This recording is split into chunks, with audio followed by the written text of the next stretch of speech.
course, you want 7, but they'll take it. They'll return the punt off the bounce, get it at about their own 29. Whiting with the football now, 7-0 Wheeler after what was, I believe, a Jaden Ortiz plunge in the goal line. Under 7 minutes to go, really, in both games right now. Again, also got the Strack and Van Til hometown scoreboard going on throughout the night. A lot of great games going on throughout the night, and we're happy to kind of share with you on RSN Zone. Calumet struck first, as we mentioned, 6-0 over there.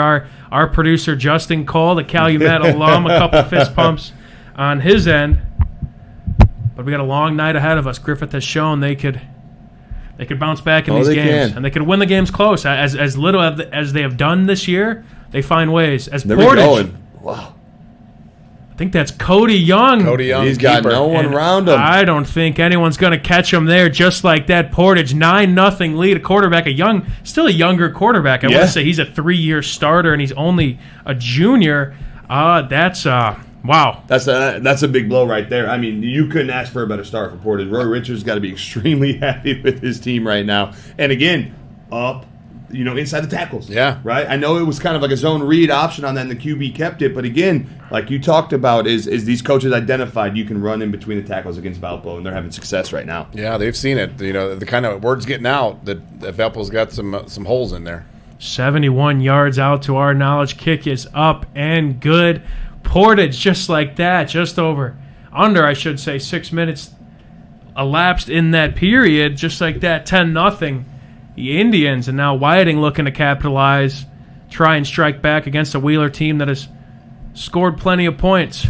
Yeah, you talk about this offense, though, for Wheeler. I mean, you got Jaden Ortiz with what he has already rushed. He's close to 900 yards rushing on the season. Then you got Klimchak at just about 1,500 yards. I mean, both the pass game and the run game is working very, very well for Wheelers. And obviously there's some leaders, too, as well for us at the Region Sports in the top around the area here. So that offense is very, very tough to stop. But Whiting's having some success and being able to drive down the field right now.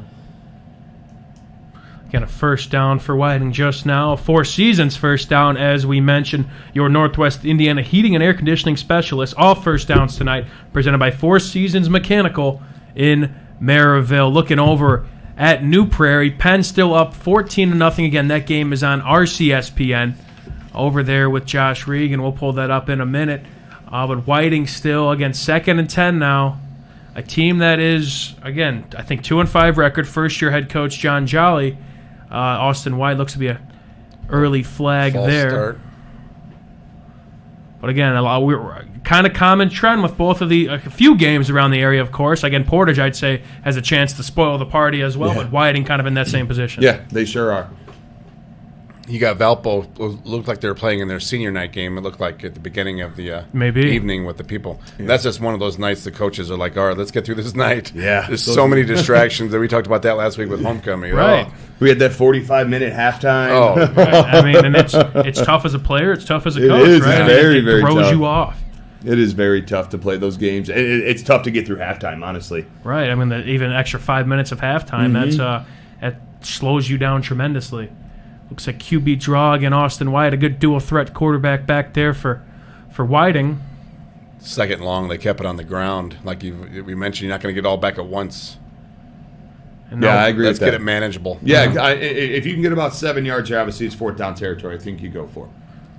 Looking at now at, again, 14-0 New Prairie. They're going to be driving the football. Again, kind of on the edge of what we cover here on the Region Sports Network, but these are two teams that we're going to be very familiar with come sectional play, specifically New Prairie, very solid in that 4A class. And Penn Kingsman now, they're in that 6A sectional 1, as we were kind of talking about. They're never a team to overlook. And again, of course, the top dog is going to be Crown Point in that sectional. But they got a great program over there. Of course, new head coach, a lot of new faces from what I saw at that, but they still have so much talent. They do. And it's rich tradition, and that tradition doesn't die over there for Penn. And, jumping in that sectional, I'd be intrigued. I'm excited for that draw to see what comes about in that sectional. I couldn't imagine a Crown Point Penn first round, or I should say second, right? They get the bye. Yeah, Penn is not a fun place to go play at either. No. It's just not easy to get to, especially if you're coming from Lake Central or Crown Point. That's a long ride on a bus. It's early. There's a time change. Yes. That's their advantage that they have. It's ugly. Now a 3rd and manageable for Valparaiso. It looks to be a QB keeper trying to answer back now in plus territory and beyond. 4 seasons first down in Maryville. You need some points here if you're Valparaiso, I think. Yeah, you gotta answer back quickly. I mean, obviously you're deflated slightly, but the only way to get that momentum and juice back, you gotta have some success here. But that was 3rd and short. You know that was a down and at. distance where they could had some options. Absolutely, yeah. You got to minimize the penalties. You got to minimize getting tackled behind the sticks. You got to get your 4 to 5 yards, on 1st and 2nd down. Looks like the possession changes hands now. Wheeler will take over. Again, a stifling Wheeler defense, hoping not to look forward as we look at 2 games going on now. Again, Valparaiso in plus territory, and outside of the break at New Prairie, Valpo going to throw it on 1st and 10, something you don't see often, as we thought. Kellen Hosek, I believe the quarterback, rolling out right, a couple yards there. He's a nice dual threat guy. Again, you look at Valparaiso and you see they don't. I mean, looking at the previous teams, they run the football, and you know what you're getting with a quarterback. They could throw the football a little bit more, which, again, there's still some work in progress in a couple spots, but to have a player like that who could throw the football as well, that's huge. It is. I mean, be able to move the pocket, being able to scramble and extend plays, as we just saw there, too, as well. As a kind of a rollout, he saw some green grass and took off. I mean, when you can have that's touching the ball every single play that can either throw it down the field or run, you have an offense that's set up for success. But as we've been preluding, they have to get those 1st and 2nd downs first in order for those things to continue to keep working. If not, panic sets in, struggling, you're looking downfield more versus being able to use your feet. So what they're doing right now, though, with driving, they're seeing some success, exactly how you want to answer after that quick punch from Portage. Yeah, how are you going to react after getting down 10 points? But that was a good read there by the quarterback. He caught Portage like in a man defense. And the secondary was out chasing the receivers, and he found that void, and he found enough for him to get a 1st down. Second half winding down over there at New Prairie. Looks to be a timeout for Penn, so we'll swing it over. Now to Wheeler, who has the football back in action now at about the 50-yard line, hoping to make it 14-0. I believe we got hopefully some clips coming in from that Andre and Hanover game, and a couple scores getting rotated in and out throughout the night. Again, you can find that all on Strack and Van Til Hometown Scoreboard Update. But yes, this is Mike DeWine here with Doug Ashenball, Doug Nelson. A lot of great games going on tonight. Wheeler now at the 50, hoping to add more insult to injury. Another 4 seasons first down. Caleb Klimzak with the pass there. And yeah, Wheeler's fun. Again, a 2A school, a program, one of the many programs in the area that's getting some new digs. Obviously, as you see, a new stadium. I want to say it's 2 years old, the turf and everything there. They could be a threat kind of at that 2A level. Now, you got, I want to say in that sectional, you look at like Andrean, who's a very talented roster. But Wheeler, again, this is a program, I bet the football program's growing, and you got a great coach on your sideline. They do, exactly. And we talked about it with Portage, that kind of hype. What is going on around the school, the new field, the new stadium. Kids want to play on that, and you're seeing that at Wheeler. The numbers grow, the football program continuing to grow. And it's exciting to see for, like you said, a 2A school, but they're making some big noise right now in that 2A, and obviously got to be one of the favorites for that sectional. That sectional 33 is tough, though. Like you mentioned, you got Andrean, you got Boone Grove, Wheeler, Lake Station. That's one of those where you want a good draw. You know what I'm saying? There are some good draws there to be had, but you want one of those. Valpo threatening now, a 3rd and 4, but we have a flag on the play. This might be pretty big. I know. Yeah, so I saw somebody jump the hard count there, 3rd and 4. Why not? Got to have some discipline. Back-breaking there. You're getting down in the red zone.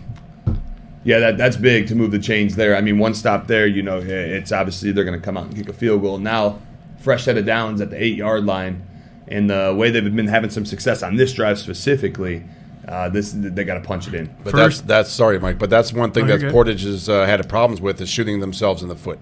Yes. Either a fumble or self-inflicted issues like a dead ball penalty like that. That's what's been getting them all year. And again, still a program that is still trying to find, again, a little bit more of their identity back. Obviously, the culture still is hoping to build up. You go 0-10 last year. That is not easy to bounce back from. Obviously, a great win last week and a great start to the season, but some players still looking to be bought in. Again, Coach Richards, there's a lot of promise of what's going to happen on over there, but now a 2nd and goal for Valparaiso. That penalty that gave them a 1st down, they ran it on 1st down. I could see it happening maybe once or twice again here for the Vikings. Yeah, I would agree. I would be doing it. Yep. Just turn around and Burden's got to touch the ball a couple times here. Looks to be that looks to be the case, and that he might find Pater. I think he will.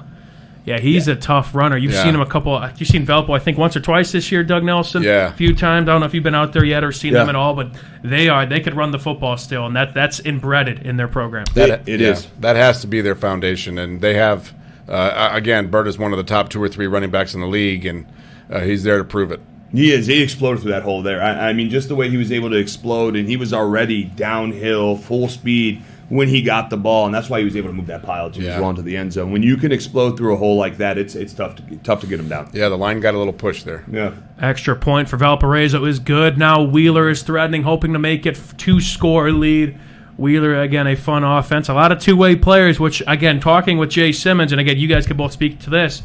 We do a lot of games at the higher class level, so you don't see a lot of guys going both ways. But in a game like this, 2-3A schools, you got a lot of guys that are barely leaving the field. Oh, yeah, they are. I mean, I know when I played, I loved it, so I know those kids are loving it too as well, and they're giving everything they got. But, yes, you were exactly right. Some smash mouth football. Yeah. Coach, leave me out there. I'll let you know when I need water. Yeah, you want your athletes on the field, your game changers, your playmakers. Oh, the lights! Look at the light show. The lights are flickering. That's awesome. Okay, it is a light show at Wheeler because I believe that was Jaden Ortiz's second touchdown of the night, as you'll see here. One of those many two-way players you'll see for the Bearcats. But yes, you have a lot of guys that they kind of have no choice. I mean, they're smaller teams. You have to have guys play two ways. It just makes these players so much more valuable. Now 13-0 in favor of the Bearcats, and the New Prairie Cougars get on the board just before halftime. Now 6-14. It looks to be about, I think, 47 seconds left to go. Yeah, they scored here. A game that, again, two teams that are outside of the class, two teams that are don't typically match up, getting themselves more so ready for the playoffs.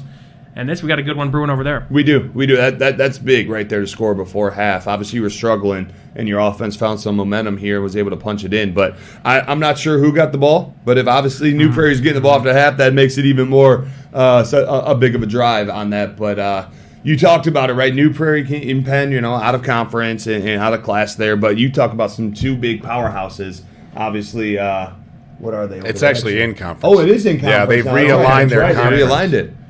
That is right. And they're what? What do you show there? 4-1, 3-2 in conference? New Prairie's 3-2, Penn's 4-1. Conference game that we got going on. Everyone's chasing Elkhart over. As we are back here at the studio, as you kind of see us. Hey, a big scoreboard update. The Griffith answers back 7-6 over there at the Boneyard. 6:40 left to go in the first. A great game over there. Portage gets the ball back. Looking at that, we also had another scoreboard update. Crown Point 14-0. Larry Ellison touchdown. And gentlemen, I mean, we talk about Crown Point every week, and we could keep saying this, but with sectionals around the corner, I mean, what is? I keep asking this with kind of, again, the co-host and everybody here, but the floor for Crown Point, I mean, it's high. It might be very high. Regional change. I mean, they are running over teams, and again, it's kudos. We talk about them a lot, but it is pretty well deserved. And I think that asking about the floor of this team come the postseason, I think it's a very good discourse many people could have because it's high. I think I would agree with you too as well. And to be honest, I think they roll through regionals is mine, and they hit that North semi-state where the true test normally comes for those big schools, sure. Obviously. But I agree with you. The one thing I would say that could potentially maybe a hurtful thing is their starters are playing a half. And when playoffs come around, you're playing, some bigger teams and stuff like that.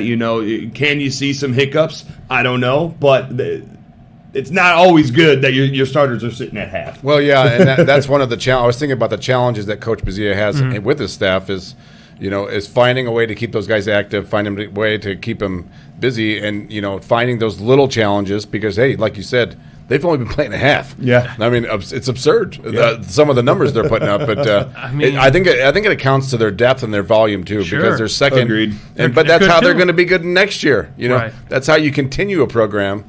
You want to sustain success, and he's doing a great job of that. Yes, no doubt about it. Going to be interesting to see how they do in the playoffs. We're going to see a lot of future Bulldogs come tomorrow. We're also, for all you junior Bulldog fans out there, maybe tuning in, we'll be doing 3 games of the Crown Point Junior Bulldogs Super Bowl tomorrow. A lot of future Bulldogs, but yes, as you mentioned, this is a program that, they're right now 14-0 so far over Chesterton. Still a very solid program over there.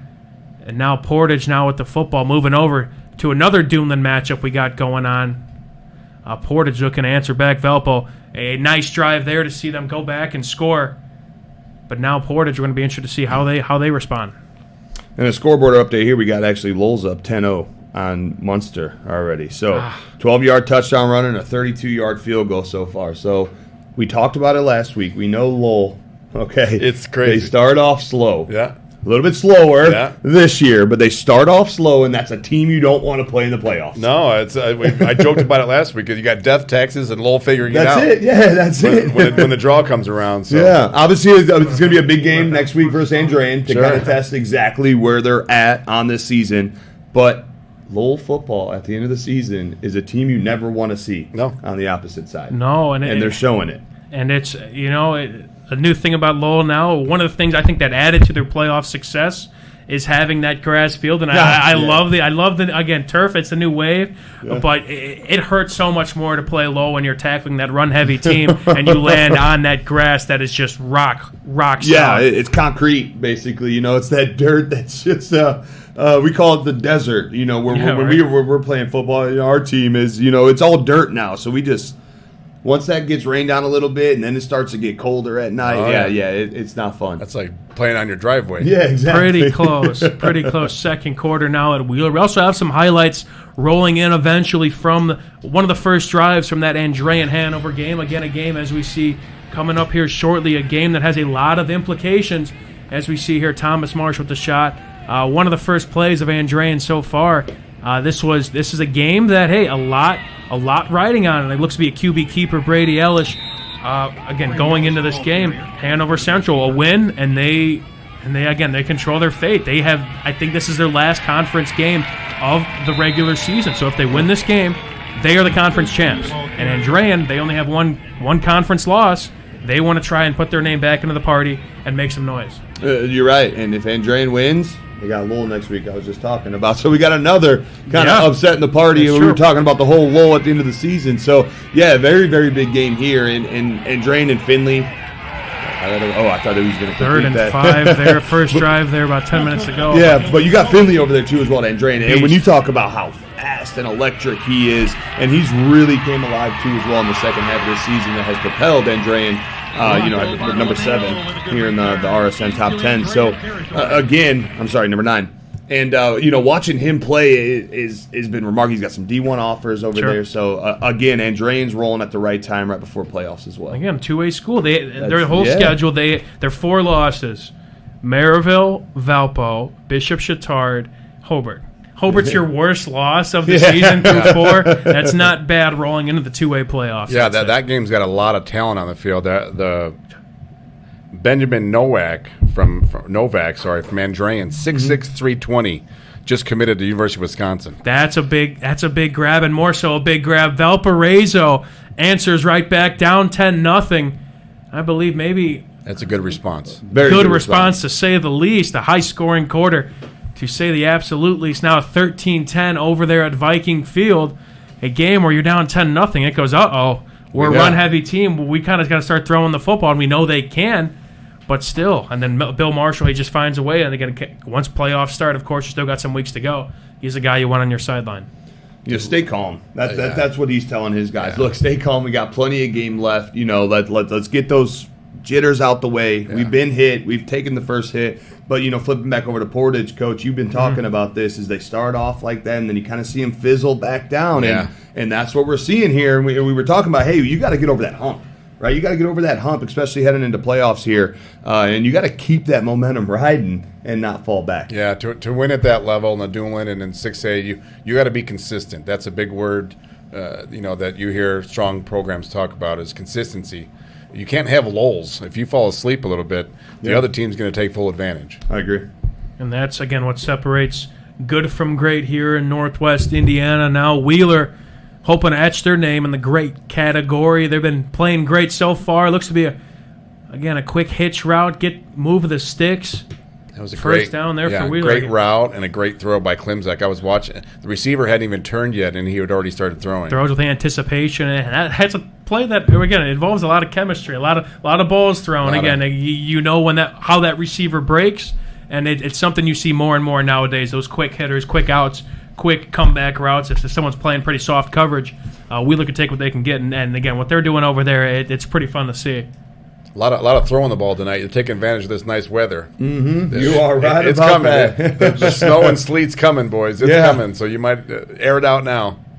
You mentioned weather as we're looking now. Portage will get the ball back after Valparaiso takes the lead. You mentioned weather. I forgot to mention the Economy Electric Heating and Cooling Friday night forecast. A little bit after kickoff here in Northwest Indiana, but temperatures have dipped a little bit. It was a high of 83 degrees today. I don't really like that in October. I'm more of a 65 right now at this time. Yeah, where did the 85 come out of nowhere? I mean, Crazy. It felt like summer all over again. I'm like, whoa, we're supposed to be mid-football season right now. All Couldn't right? agree. But I do like these cool evenings. I like the Yes. hoodie weather. This Yes. is perfect. Great sunsets we've been having. We haven't had much rain here lately. Northern Lights. Unbelievable. Cool. We got it all. Right, cool evenings, as you mentioned. 70 degrees right now, mostly cloudy skies. About a little bit moderate winds, we'd say, and feels like, again, a little bit below 70 right now.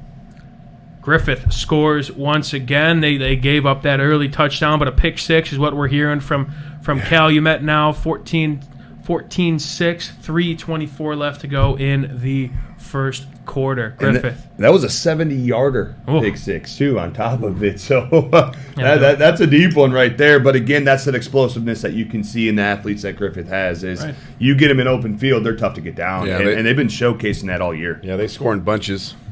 They've been putting up a lot of points on the board. And talk to me, fellas. You guys know probably those football communities that if the team is doing well, the community rallies around them. We talked about Lowell a lot. That is at the top of the list. I'd say it's up there for sure. Griffith now, it's been a while since we've kind of seen them, at least at this level, 7-0, hoping to make it 8-0 as Portage now with the ball back. He put the Hoping to ball keep that away. ball. Yeah, you gotta put the keep ball that away on that tucked one. up. Carrying like a loaf of bread, you got to put that thing away. Coach is But yeah. next to me coaching over here. But again, Griffith, 7-0, hoping to make it 8-0, hoping to win again now in the GSSC now, a conference they switched to. Ooh. Sorry. Obviously, again, when they play well, it's good to see that, again, the community will come out. We've seen that so far from the Panthers. They have, and obviously, I can speak to it firsthand. I can tell you it's something pretty remarkable over at Griffith when that football team's doing very well. And an opponent they may play coming up is Wheeler, who now up 20-0 a back What a shoulder pass. Wow. fade. I mean, Wow. Back two-way pylon. level. I mean, that's That is so nice. impressive. You can't do anything defending that. No, and you There's can't nothing you teach can. size, as you No. mentioned. Klimzak 6'5", 6'6". Yes. looking from our vantage point. Sorry, but that might have been Bryce Compton on the catch there. Yeah. But I think Wheeler's not one of those towns, Mike. I think they want to get behind a winner. Oh, yeah. It's been a while since they've had things go in the right direction athletically, but you can see with their facilities and the light show, and they're getting everybody involved, and that's fun for the town. That light show is pretty cool. Yeah. For any level. Well, who is that in college that does that, though? Well, a lot of I them mean, do everybody now. I mean, Alabama. Yeah, you get over, you got things all flashing. It's Yeah. pretty cool. We Get the got some music more going. Hanover highlights. Some we saw earlier, but again, big game here. Thomas Marsh is over there at Hanover Central, another community that has reinvigorated, a new facility over there as well. We see the house is packed. Hanover now under 10 minutes to go in the first quarter with the football after shutting Andrean out. A little bit of an inside run there. And I love the camera view. I love the end zone camera view here.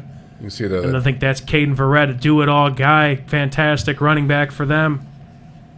We might get a touchdown here with how great Hanover's offense is. We shall see. But they are playing for an NCC title now, an outside zone handoff.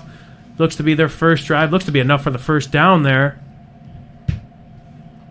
Again, Thomas Marsh, shout out to him. It was a first down now. Timeout there as well, but a lot to look forward to over there. But a marquee matchup to say the least. Yeah, you talk about the talent on that field. Holy cow! Right. You mentioned Brady Ellish, Brady Stovall, the receiver from Andrean. You have Verrett, as you mentioned, Dylan Bowen, Drake Bowen's little brother. And he's having a fantastic junior It just year. goes on and on. A lot of talent that can score very quick. And speaking of very quick, Portage now in plus territory. I mean, this game is back and forth. I mean, two defenses that have some playmakers, but it's been a little bit of a shootout so far. Now Portage threatening. They take back the lead. Yeah, they sure are. And I mean, again, they scored more points than they did last week in minutes, and the offense looks completely flipped from what they were. They got some momentum, they got some juice behind them, some fire, and they're having a lot of success here against number 6 Valpo. But we talked about it too. Is those teams that are good between the 20s? Yes, yeah. When you get in the red zone, you got to buckle down and Yep. stay focused and get the job done. You want to finish with points. They call those 4-point plays, to say the least. What's a touchdown and what is a field goal? But you got to capitalize. And Portage looking to do that again, bouncing off a couple tackles on 1st and 10. Might be just short, but winning first down is key in this game. Whiting looking to get on the scoreboard now, 21-0. Another fantastic performance from Wheeler, who's avoiding any potential at a trap game. Yeah, no letdowns. If you're Coach Testa and the Yeah. Bearcat staff, no letdowns. Yeah, keep the foot on the gas. Yes. Keep it going. And again, we're coming to you live from the Centier Bank studio. We'll be coming to you here from after the game as well, but the Centier Bank studio will catch up you on the latest scores, highlights, and more. All live from the Centier Bank studio. RSN Zone, Mike Dewan, Doug Nelson, Doug Ashenball, Justin Cole producing. 3rd episode of this aspirational project, but it's been a fun ride so far. Portage looks to be enough for the first down. 2nd and 2, throwing the football. I like it. You give yourself multiple chances to just pick up 2 yards, try and get more of that, and they did there. I thought that was a good adjustment by the receiver right there. Now, you saw he slipped a little bit. That's great concentration. Great throw by Cody Young, like you mentioned. He put it where only his guy could get it. Right. Yeah, you see T-shirts and shorts on the sideline, Coach. These guys are getting spoiled with this weather. This weather's perfect. It's coming, boys. Oh, It's coming. yeah. In August, it's perfect, but I mean, right now, I'm in that mode where it's like, yeah, we need a hoodie on, we need some long sleeves, right? Be a little hot chocolate in it. There you go. I'm in that. Great nice, stiff nice arm powerful there. run. Hello, angry run. He might still be up. He thought he They was. might rule him down. 3rd and 9 now for Whiting, looking to pick up some of it, but that Wheeler defense is very, very solid, just like their offense. Now just under 8 to go. Wheeler going to get the football back, hoping to add to that lead, but Portage now threatening a 2nd and 7. A good game so far at Viking Field. We're happy to keep you guys tuned into it. Yeah, Whiting's trying to hang on here, Mike. They're trying to make this a 4-quarter game, and I think Wheeler's got aspirations of a running clock at some point, and get some guys some playing time maybe. But Whiting's trying to fight a little bit. Portage in the outside. QB nice keeper. Zone read right there. I like that. I like that shotgun. You're bringing him. You're running back to the weak side. You're reading the backside DN. If he crashes, there's no one on that edge. Yeah. I love that play, especially in high school football too as well. It's very hard to go against an option style kind of team. Rather if it's zone read option, triple option, whatever the case may be. If you throw anything option in there, it's tough to defend. And I think if it's run well, it's hard to guard. It's hard to defend. Yes. It don't matter how good you are, and it's eating the clock. So as long as you maintain possession of the football, the other team can't score. So that I think the option. If I was a high school coach, I'd be running the option in some manner.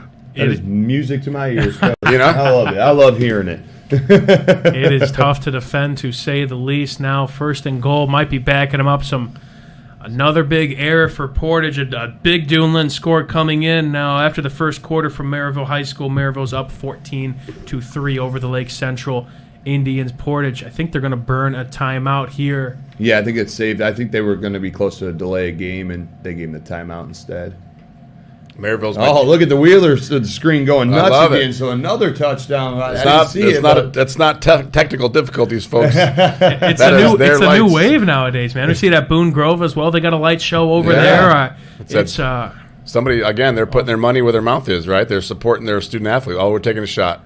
Oh, what a deep ball. He's got him. Wow. I mean, that's just in stride. I mean, we could only kind of guess. We're watching this on screen here. Bryce Compton's one of their fantastic receivers. He's a go-getter, but they got a lot of great guys over there who can catch passes. And, of course, you got a great quarterback that can throw that far in whatever type of weather this is. Hey, we'll take it. And, again, we are another element to their offense, and they're showing it all tonight. That was on the money, too. Yeah, breaking it over the top. I mean, if you could bust it over the top, I mean, that's absolutely killer in high school. It's a tough thing to play safety in high school against a very good passing team, especially when you got speed and they're getting behind you, and that's exactly what we just saw with Wheeler. And it starts with maintaining that ground game first. Yes, right? It pulls them safeties up, pulls the secondary in, take shots, and you got the weapons to do it. I mean, it's an absolute killer. Again, anybody on that defensive side, when another layer of offense is added, and again, it makes everybody, all 11 of you guys, work just as hard. Kick is up and good. Wheeler now 28-0. And now looking over at that Portage game, again, a 1st and goal. I think they just burned a timeout. And they had a penalty out of it. That's what I'm talking about. They shoot themselves in the foot every week we see it. This is sometimes they are their own worst enemy. I agree. And penalties killed them last week, too, as well. And it really stalled a lot of their offensive momentum. And again, you're down on your 6-yard line, and you get backed up. You had to burn a timeout. Things are swinging right back to Valpo pretty quick. And that's a coach's nightmare, as one would say.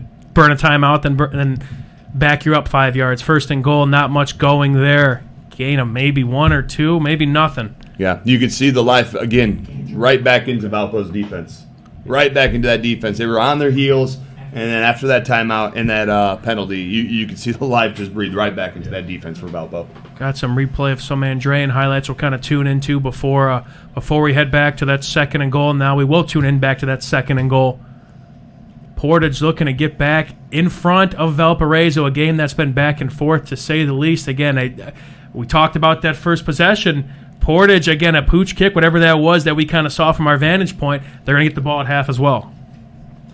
Give you another breaking score right here. 43-yard touchdown pass from Kalowinski to Ron Vasco for Lowell. Lowell's going up 16-0. And Portage is going up now with the touchdown there. Explosive. Kind of a jet sweep type of play right there. Now 16-14. We got a shootout right now at Viking Field. Yeah, you want to stall Valpo right now. Your defense has got to step up. You got to get off the field. You got to get a 3-and-out. You got to stall them, get the ball back, because like you just talked about, Mike, you're getting the ball at half. If you can get a stall here on defense, get your offense back on the field. This is a huge defensive series for Portage. Yeah, and in the games we've seen, this is uncharacteristic of Valpo of how many points they're giving up. Yeah, I agree. But again, it goes back to the coaches saw something they could take advantage of, and they're exploiting it. They are. 17 points in the first half against Valpo is a lot. I mean, just this stretch as we see now, Andrean getting the football back here. Looks to be early in the second. We got Jimmy Finley. Oh, that's got me. Wow. Share that one. Share that one. That's going to be on TV tonight. That may just get a couple more D1 offers coming in the door. Top 10 play right there. Hashtag top 10 play. Goodness. Yeah, wow. You can't teach that, boys. You cannot teach that. Thomas Marsh with the shot there from that end zone. But Jimmy Finley, we were talking about him earlier. Hello, that's a big, again, they're driving out. I want to say it was 0-0 over there. That's a big game, and of course a big play like that. Yeah, no, that's remarkable. You don't see many catches at all like that in the high school level. And we talked about Finley and his athleticism that he's had. He just showed it. He just showed out. He caught that over by 2 or 3 guys. Yeah. That was Andrean's first drive there in the second quarter, seeing how that big play, obviously some big time momentum there from a 0-0 ball game. Now Whiting again looking to get back, looking to get on the scoreboard, moving the sticks a little bit now, got the ball on their own 45-yard line. Again, big shout out to Whiting. We were saying this all throughout our shows, but they let us come out to Whiting High School last week to Region Sports on the Road, the team dinner they had up there. We got to interview the players, coaches, and all that, and the team moms, of course, put on a great meal, great show for us. Always fun to be on the road doing what we do, and a lot of hospitality over there from Coach John Jolly and everybody involved. Yeah, I'm sorry, Go ahead. Coach. Yeah, I'll just say the rich tradition of Whiting football. That too. I mean, that's exactly it. And going on the road and sitting with them and having their dinner and the team moms putting on, that tradition has never died. That is a very rich traditional football program. And it's generational. Yeah, generational. It's the same There's last names. That's what makes it fun. Yes. You talk about a team that's got some Lucas Oil aspirations is North Judson. You see that I was going to mention them. 47-0 right now. I know Crown Point's good, but Judson might be our lock. Yeah. Make your reservations now. Okay. I mean, it's not even close. It's not even close. I'm with you. And then we got Racky down there in Knox Redskins down to Bremen 6-7 in the second right now too, as well. Of course, a big name, as you mentioned, Russ Radke, story of Northwest Indiana football. Cannot really be told much without his name mentioned. Michigan City up 12-0, and you can find all these scores alongside, of course, these games on the Region Sports Network, but the score is rotating the Strachan Van Til hometown scoreboard. Lowell, as you mentioned, 17-0 over there. Penn, that game will be coming out of half shortly. Unofficially, Knox has the leading rusher in the entire state. A young man by the name of Miles McLaughlin. He's got over 1,500 yards coming into today, and unofficially, the leader in the state for yards. Jot there that name goes down. Valpo. Valparaiso, Thomas Berta. We got a shootout at Viking Field. If we don't have it already, just short of the touchdown. But nonetheless, I look away and I look back. Yeah, and you can't look away. That's what happens, man. As a coach, though, you love seeing that. Oh, yeah. You love seeing the kids not give up. Yeah. Chase. You never know what happens. A fumble, anything could happen. You bend, don't break. You get a nice goal line stop here, but that's what you love to see. That's what coaches are going to be pointing out on the field or on the film with effort, chasing him down and tackling him at the 2-yard line. Yes, not giving up. Yeah. And gentlemen, being on the sidelines for a shootout, okay, it's great. We're scoring points as Berta now plunges in again for what I believe is a second touchdown. But being on a shootout, one half is doing their job, the other half of the team is not. So it's kind of bittersweet, you could say, being a coach in that situation. Well, the offensive coordinator is real happy, Yeah, he's very happy. Sam Bernardi, the defensive coordinator, Valpo, is pulling out his hair over there. Yeah. Completely opposite, though, from what we've seen from Portage. Portage is mostly their defense has been stepping up and offense struggling. Yeah. Tonight, it's completely flipped for them. Pretty clean game. Yeah. They have, the officials have kept the laundry in their pocket. Yeah, yes. 20-17 now back in favor of the Vikings. This game was 10-0 in favor of Portage. Portage bounced back, and then Valpo, a big play there from Thomas Berta, and eventually they called his number again for his second score of the night. Again, a good one over there at Viking Field. Wheeler with the football now, just over 5 minutes to go. Looking to make this, again, that magic number for the clock is 35-0, and Wheeler, we've wondered, hey, is this a trap game? Right now, so far, they're playing pretty good. Yeah, they're playing pretty good. You were exactly right about that. Is Hobart down to him and Morton right now, according to our Strike and Van Tails We may scoreboard have to update? take a look at that. We'll wait for that scoreboard to. But that was a game again. Looking out for again. That's And that's of it's course kind of coming off a tough loss to Hanover Central. Now you got to bounce back and play a pretty good Morton team, a talented Morton team. If that they are still airing it out. And he put it right between the corner and the safety. I mean, you talk about ball placement. He dropped that right in the bucket, didn't he? Yes, he did. And Klinchak there. You don't teach that. That's just in him. He's got it. He's got the arm strength. He's got the accuracy. He just dropped that right in. He dropped that between the safety and the corner? Yeah. little pump right and in between. Pump and go, I think. He there called I it. saw That was a fake. completion. Yeah. And also another update. So Lowell blocked the punt, got the ball at their 11-yard line, and punched it in on the very next play. So they're up 23-0 right now. So Lowell is rolling. I'm telling you, they started slow. It must be something around the Halloween candy or something. That's it, mixed with the water down there. Yeah. Oh, They're a little still out throwing pattern. the football. Wheeler is. Yes, Lowell, a team we do not want to see. Again, we'll talk about kind of the sectionals. Rolling up here shortly. Again, Selection Sunday right around the corner. Now Portage, as we see, getting the ball back. But Lowell, again, a run-heavy team. We know what they could do, and they always play pretty decent defense. They're going to be in games, and they're a team, again, you don't really want to see, especially at the Inferno. That place, brutal play. Yeah, I agree. Grass or turf. I totally agree on that. And it must be the weather or something. Maybe it's been warm, the first half, and they don't like It's too warm for Lowell, yeah. I was he wants a foot of snow. Yeah, exactly. He wants it below, below zero. Too, yeah, whatever noisemakers you can bring. He wants to be like up in Green Bay weather. That's what the Red Devils want. This is big for Portage, though, here. You got plenty of time. Relax, calm down, get a drive, eat some clock up, score, and you're getting ball at half. Oh, he got stuck. But, this could come down to who has the ball last. It could. That's what I was going to ask. I mean, a game like this, it's kind of like who blinks first at this point. Right? Yeah. No, or which, what defense steps up? Who gets the big turnover to kind of give their defense that momentum and steam they need? Oh, look at that little streak. Oh, right down the middle. Wide open. There's your 35 points. And I think Here's the light show. I think they might. I don't know. Too many lights so far. They've pressed that button plenty of times. I think I count 3 passing touchdowns. Yeah. We could say maybe 4 if our math's correct. But there's the light show. Can't miss that. Last week they were heavy on the ground game, weren't they? They were. Remember that against Calumet? And they can do it both. I mean, they can do either way. They're just rolling right now. And that sectional 33, again, like I said, that is a tough sectional. No easy out there. Andrean, of course, in that sectional. I want to say River Forest, I believe. River Forest, that's always a competitive team. I think we got the sectional pairings. We'll talk about that eventually. But, I mean, I'm very interested to see, especially those lower-class schools. Again, Jay Simmons talked about it last night as well. There's a lot of talent now in Northwest Indiana, a lot more parity.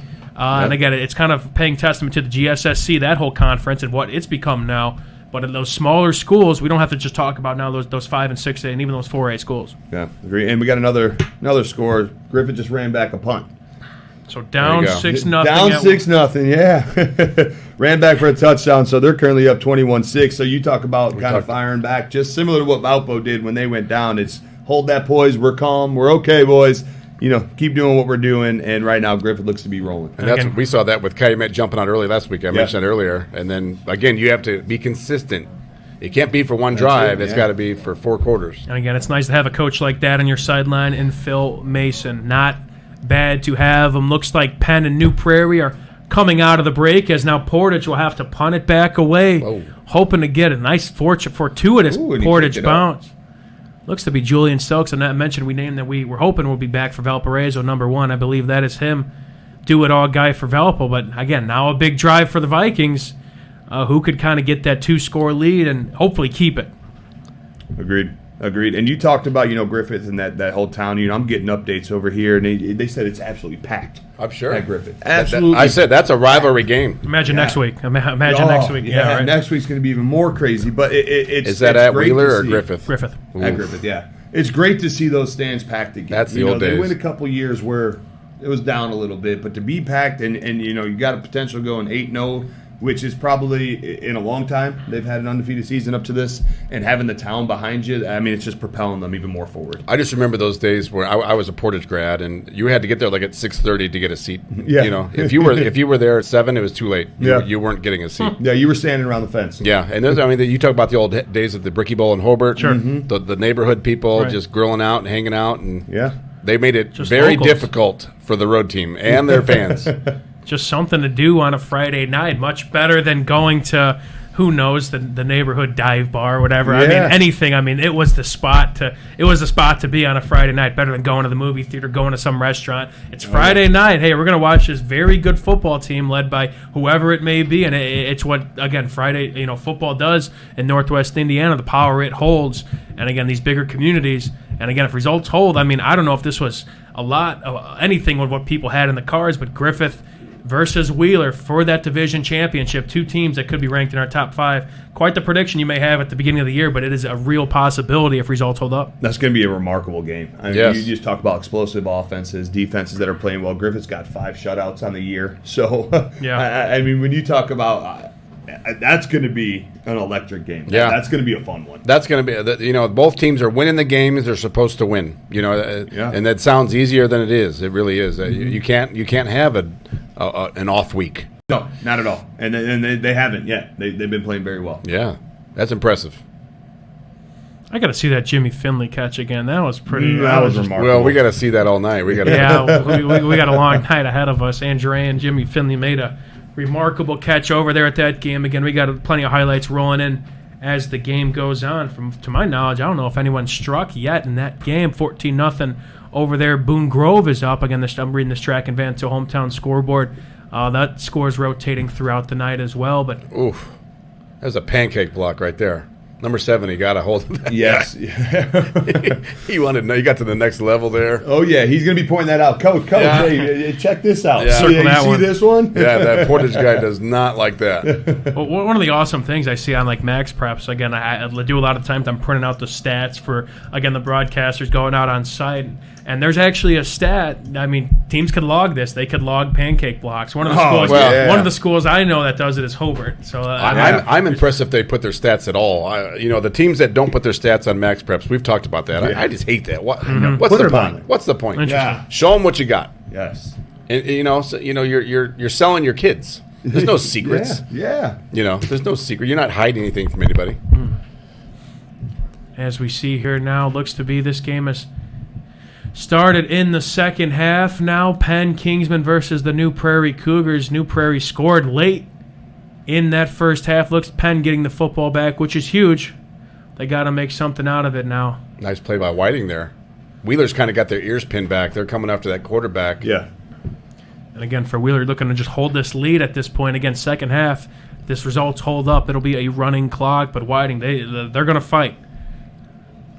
Again. Yeah, they've been right there all year. It's just one of those teams, like trying to get over that hump, trying to rebuild a little bit.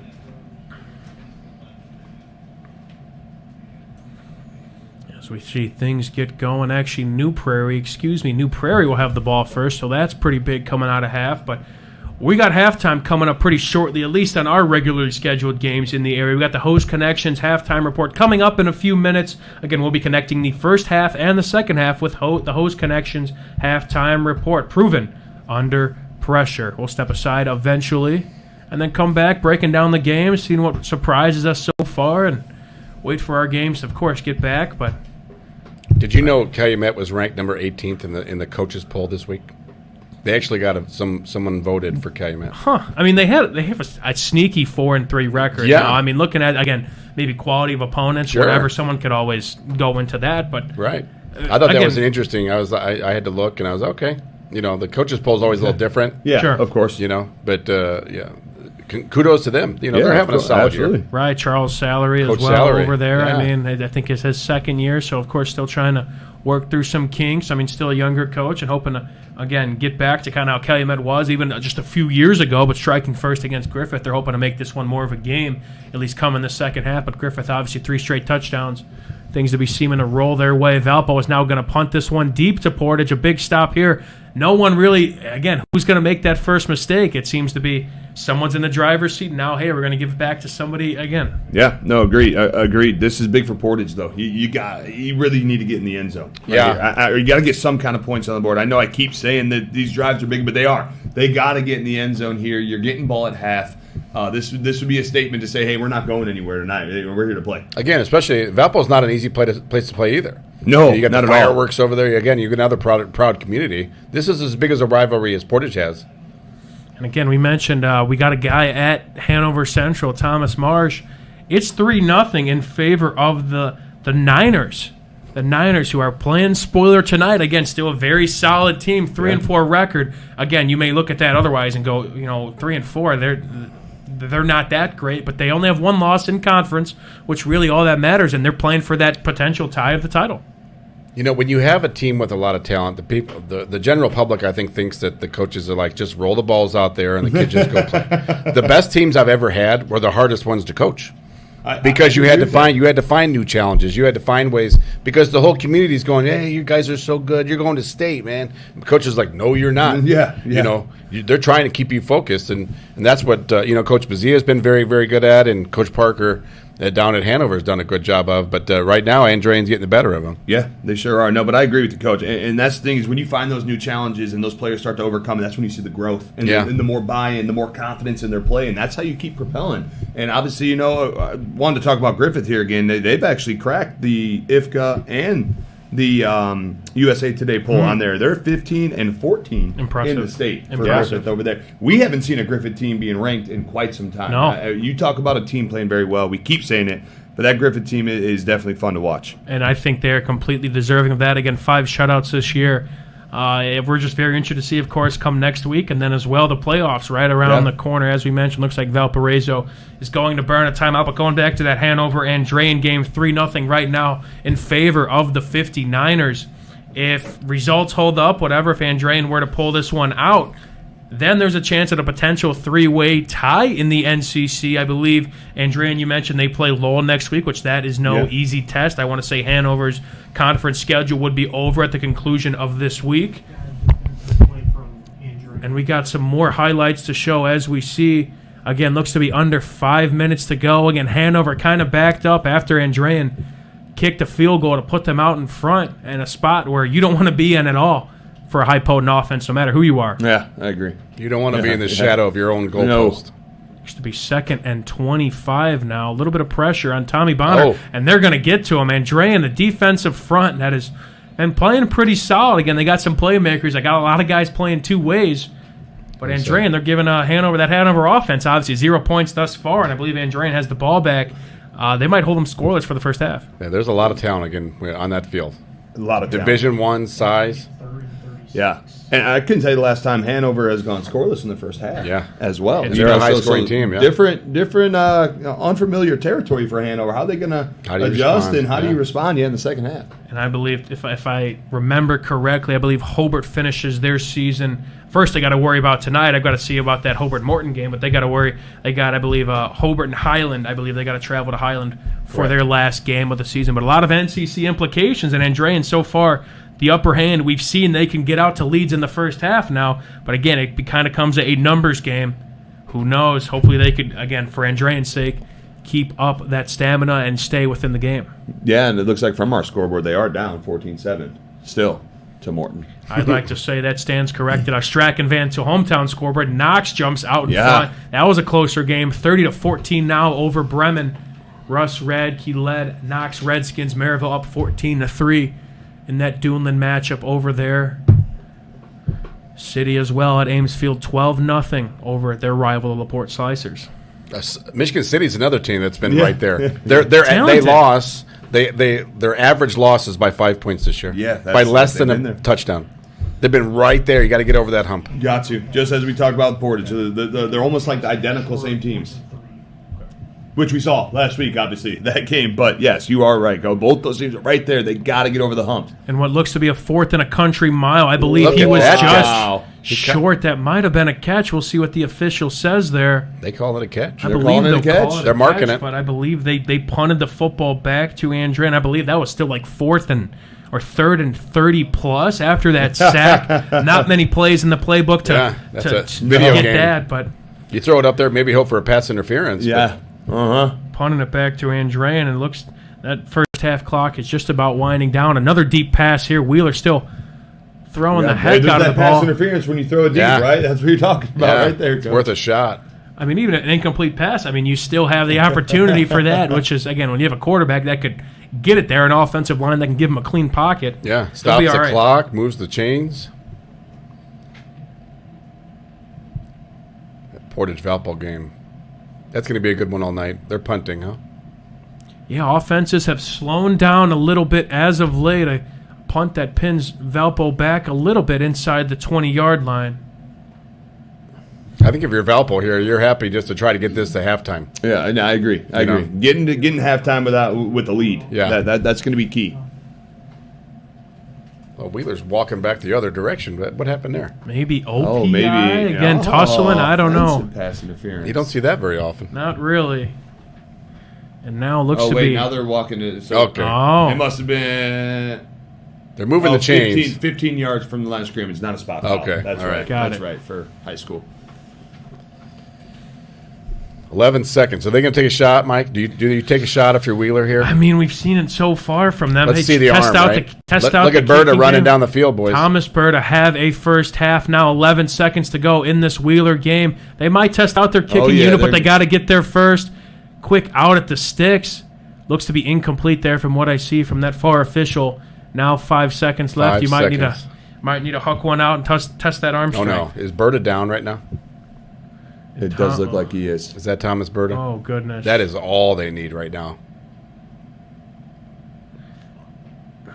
And that might be had quite the long run for Valparaiso, but and those are tough sometimes when you get tackled from the back too. Yeah, you get rolled up on. Yeah, your ankles rolled up plus your face. Yeah, you get kind of bulldogged into the ground. Those are tough. What we see, I mean, we'll keep an eye on that, but yeah, what they see now and. As Wheeler looks to catch and run, a late flag comes in. Blocking the back, maybe looks or a to hold. Score kind of off of a smoke screen. We'll have to see what the penalty is, adding a little bit more insult to injury. And we see a couple Bearcats with their hands up. That looks to be blocking the back, and I think it's what we saw over there. Yeah, it looked like he was motioning. Last play of the half. So that big play. You can end a half on an offensive penalty, right? But not defensive. So, not defensive. And I Correct. believe at this rate, even if you can, I'd imagine Wheeler kind of sits on this, puts a ball on it, takes it to the half, but more so we'll keep an eye on that Valparaiso game. Thomas Berta, I believe, went down for Valparaiso. Kind of saw something similar last year. Travis Davis as well, one of their top running backs as well. I mean, you're the guy in that offense. The running back is the premier position. Of course, quarterback, of course. It's the marquee position for the entire sport of football, but in that offense, if you could run the football, you need a guy like that in your backfield. Yeah, absolutely. And hopefully everything's all good with him. And they're going to show it. Is it show it again, or is this the same one? I believe so. They have resumed play at Valparaiso. We'll take this one of the half. Wheeler is going to try another quick screen here. Final play of the half, and this time he will be tackled that goes to halftime, 35-0 in favor of the Bearcats. Now Valparaiso has a chance to add to their lead. We did not get a chance to see Berta walk up off the field. I got back pretty quickly, so that's a very good sign. Good sign. Griffith has exploded, 35-6. There you go. It was just 21 we were talking about. In a matter of minutes, they're up now 35-6 with 4:47 still left in the second. Justin, put the table down. It's going to be okay. I mean, they hit It's you. just a ball game. They hit you quick, man. Oh, a little slant pattern for Valpo there. That's nice, and that's what the run does. It keeps those middle linebackers up more in the box, and you can get right behind them and throw it over the top. Looks to be Julian Stokes there, and looking at the Penn New Prairie game as well going on the right side. Looks like Penn is threatening, trying to add to their lead. Valpo's going to hurry up there. The tush push. Yeah, and they call the timeout there. Well, we hope Berta's fine and healthy, but they have depth there. Another running back they have for Valpo is Gage Finley. Well, they spiked it. But they have depth there, and Finley is very good as well. But like we said, Berta, first of all, we want him healthy. Right. Yeah. Secondly, he's one of the best 2 or 3 running backs in the Duneland, so we would like to see him healthy quickly. And and as of now, we have not seen him come back into the game, so that's going to be something to look out for. Again, this close to halftime, just hoping he could heal up and potentially see the field at least some point this Friday night. But we're going to take a look at in Valparaiso now, 51 seconds to go. We also have the highlight of one of the final plays from that Andrean Hanover first half. But Valparaiso now threatening. Oh, how is he that open? Wide open. Getting out of bounds. And a big Four Seasons Smart, first knowing down. where the time's at, getting out of bounds. This is one of those things, those live reps, right? Oh, yes, absolutely. They're working on their 2-minute game. We got the final play from the first half. As you see, clock's kind of winding down. Just got to chuck it up there. See what you can get. Looks to be just short of the end zone. Just over the outstretched arms. But obviously, from what we see, 3-0 in favor of the Niners. Fellas, as you see a pre-snap penalty. And we got a touchdown over there at New Prairie. A lot going on here at once. Looks like Penn scampered in now 20-7. And looks we got a defensive penalty over there. Portage. Now, it might have been an encroachment. 1st and 5 now for Valparaiso. But, gentlemen, 3-0. We still got second half to play. Yeah. 3-0, though, Andre, and we mentioned. This is a very good football team, and Hanover cannot take these guys lightly. Yeah, absolutely. Coach, been talking about it. The talent is all over the field. It's about adjustments now. Hanover Central's obviously got their back against the wall, being scoreless. Haven't had that in a while. You got to come out. You got to come out fired up. You got to execute these adjustments, and you got to get your offense rolling definitely. But Andrean's obviously extremely happy going in right now. Again, with guys playing both ways, you hope that they can maintain their conditioning and stay healthy, and that fatigue doesn't matter. So back here in the double box now, 1st and 5 for Valpo. Had, I think, a QB scamper to the right, but a play negated by a holding penalty. They call those drive killers, especially when there's 36 seconds left to go in the first half. Yeah, Valpo's got a couple good kickers, so they're okay as far as that goes. But you want to get 7 here. You want to, the way that both these teams have been scoring, you almost feel it's a small loss if you don't get in the end zone. Yeah, and a small win if you're Portage. Yes. And get off the field without any points given up. And you get the ball coming back. And you get the ball back, exactly, Coach. 1st and 15 now, 36 seconds. Penn going for their extra point. And Hosek back to throw. Pretty clean pocket. Rolls out to his right. Got a guy. Clock will run. Now 2nd and about 2. You got timeouts left? Valpo, it looks like one timeout. Obviously, this is kind of what those Thursday practices are for. That looked blocked. Yeah, that extra PAT point might be blocked. Yeah, and looks to be. New Prairie blocks that. Valpo looks to burn that timeout now. That's kind of what Thursday practices are for, though. The 2-minute drill, right, and special teams as well. Hey, we know what plays they got in their back pocket. We've seen a couple trick plays so far, specifically on this side of the field. The Philly special they got in their back pocket. Who knows what we could see next. But burning that last timeout, you got to make sure you at least get a chance at a score, whether that's a field goal or a touchdown. They call it roughing the kicker on New Prairie. Oh, wow. They did. You're going to retry that. Huh. Yeah, and if you're Valpo over there, I understand why you took the time out, but I would have liked to seen them just line up, try to get them 4 yards. First down stops the clock, too, as well. Yeah. In high school, obviously, and kind of save that, because now, Portage can keep you in bounds and keep them piles on. Yeah. As what you look to do, you're either rushing your field goal kicker out there or you're rushing and trying to score here, and a lot of things can go wrong when that happens. Yeah, either you're running some kind of whatever you're running, it's got to be near the sideline, right? I mean, you're running some kind of a sweep or, a little crossing pattern for your receivers, but either that or you're throwing 2 balls to the end zone here. I know 28 seconds, but it takes a while to get guys lined up. It does. A top 10 matchup, believe it or not. Crown Point scores once again 35-0 over Chesterton. Going to coast potentially to their 8th win of the season in that many games, but more importantly now, a 2nd and 4 for Valparaiso, up by 4. Hosick back to throw. Pretty clean pocket. Going to step up, hit as he throws. Ball incomplete. Clock stops, though. Clock stops. Yeah, good pressure. Then you start realizing I got to recognize I got to focus on getting a first down. Yeah. That's what I mean. Yeah, 4 yards. Get that. Reset your downs inside the 10. Yeah. Clock will stop. I can get up and spike it. Maybe a little draw play here. Yeah. Right, and we That's shall why see I would here. like to kept that timeout in their pocket. Hosick back to pretty clean pocket. Had a free blitzer. Finds a man open. Coverage. Yeah. Touchdown. Valparaiso. A big score right before half. That's big. That's very big for Valpo. Yeah, go up 2 possessions. Way that game's going, anything can happen. And Portage getting the ball back at halftime, but that is a nice case of insurance there for Valparaiso. We'll take that game to half, but don't go too far away. We'll step aside for a bit, then we'll have the Host Connections halftime report here on RSN Zone, connecting the first half and the second half. Host Connections proven under pressure. Kick is up and good now, 28-17. Valparaiso, 18 seconds to go. We'll keep you informed on that one as that game winds down to the first half. Penn got back up on the board. Now a 14-point lead, responded after New Prairie scored right before half. Now 5:40 to go. I think I saw Rensselaer Central's up on River Forest. Yeah. That was a game that interested me also because Rensselaer's record wasn't real good, and Coach Hildago's got River Forest rolling. But it's Rensselaer plays in a really tough conference down there around Lafayette, and there's a big team section and a small team section, but they will cross and.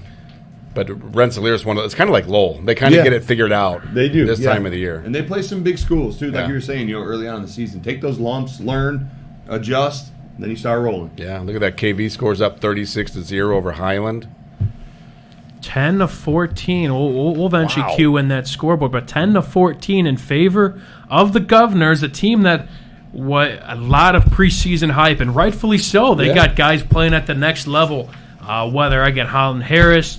Indy, LeBron Hill, who, again, Purdue's all telling him he recently decommitted. He opened up his recruitment. Of course, could still go back there, but he's a D1 talent. A couple Western Michigan guys as well. They are very, very talented, but we haven't really seen them put it together, especially against a Hobart team like this that coming in, again, tough loss, but they're very well balanced. Yeah, they're might be licking their wounds a little bit from last week. I'm sure that was a big game, and they put a lot on that game. No, they did. You talk about Morton and looks, too, as well. Obviously, they have a left tackle, too, as well, that is getting some D1 looks. 6'6", 315. So the offensive line over there, too, as well, got some big boys for Morton. Yeah, they have dudes, and they had a lot of hype behind them coming into this season. Yeah, they really did. The talent's starting to catch up, though. They're starting to roll. Later in the season's better than never. I'll tell you that, right before playoffs. No doubt about 11 seconds to go in the first half of this Portage-Valparaiso game. We'll take it to a halftime report. Once this half comes to a close, Cody Young in the backfield. Empty set. Looks to be just a jet handoff, trying to get something here. Stays in bounds. Gets to be enough for the first down. A 4 seasons first down. Clock will stop, but I'd imagine that should be it. Portage does have a timeout. Yeah, they don't look too like they're in much of a hurry. Coach Richards might be taking this to halftime. Yeah. We shall see. You can't take your timeouts with you. You might as well take a shot. Yeah, he did not go out of bounds. They're walking in. And that should do it for the first There it half. A is. back and forth first half, to say the least, as we take it back here in the studio. It's been a fun first half so far. Again, our 2 games at half right now. Wheeler up 35-0 over Whiting, and now halftime at Valparaiso High School. 28-17, a back and forth game at Viking Field. We're going to step aside for just a minute, catch our breath, and then we'll be back with the Host Connections halftime report connecting the first and second half with Host Connections proven under pressure. This has been RSN Zone. Mike DeWan, Doug Nelson, Doug Ashenball, Justin Cole, our producer. We'll step aside here on the Region Sports Network, the only game of town. Have you checked out Centier Bank's student checking account? This no-fee checking account is perfect for students and teens ages 14 to 24 and comes with all the features you need to succeed, such as a debit card, digital banking, and automatic deposit. Centier Bank can help you start establishing good spending habits today for your better tomorrow. For more information, visit Centier.com/student-checking or visit your local branch. If you are under the age of 18, your parent or guardian must also sign on the Centier student checking account. At the age of 25, your account will automatically convert to the Centier checking account. You must deposit $25 to open this account. This account is not eligible for overdraft advantage. Member FDIC.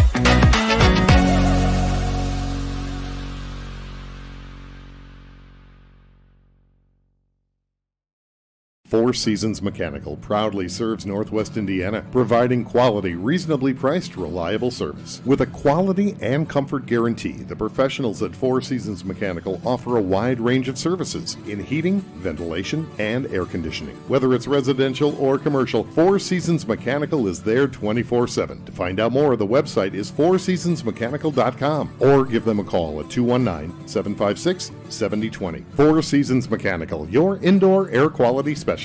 Earn while you learn from the best hands in the business. The Bricklayers Allied Craft Workers for Indiana, Kentucky Apprenticeship. That's right, this is a paid apprenticeship. I'm getting an education while learning a trade and getting paid for it. The thing that surprised me the most about this apprenticeship program is the respect I have received after the proper time and training. Classes start soon, so apply now. There are training centers throughout Indiana and Kentucky. We are the Bricklayers and Allied Craft Workers for Indiana, Kentucky Apprenticeship. The best hands in the business. Flip the switch, a light turns on. Press the button, machines and instruments come to life. Touch the screen, communicate with the world. Simple tasks, guaranteed results, every second of every day. That's the power of power. And that's the power brought to you by the NECA contractors and electrical workers of Local 531. We love home internet from T-Mobile. Oh, now Mesh boosts Wi-Fi all over your home. Taking a class in your attic, that dead spot is gone. Stream ballet in your man cave, learn to paint on your lawn. He's glorious. And now on the road, you can take T-Mobile Wi-Fi with you. Hey, stay connected and watch what you'll do. Better Beef of Indiana. Hormone-free, locally raised, and locally processed beef. Better Beef of Indiana is located in Valpo at 2600 Beach Street, where you could buy individual cuts of beef completely raised in Hebron. From single pounds of ground beef to filet mignon, Better Beef of Indiana has it all. Visit their website at betterbeefindiana.com. Follow them on Facebook or call the owner, Kevin, directly at 219-508-5797. Better Beef of Indiana, where quality meets value. Blythe's Team Sports in Valparaiso is a leader in athletics apparel and equipment sales. With in-house production including screen printing, trophies, embroidery, and more, Blythe's can help you to create the perfect look. For more information, visit them online at teamblythes.com. Blythe's Team Sports in Valparaiso, where the athletes shop. Some see a student athlete working hard in the weight room. We see a future leader learning there are no shortcuts to success. Some see a start to a swim meet. We see the starting blocks for life. Proud to keep education in front of athletics since 1903.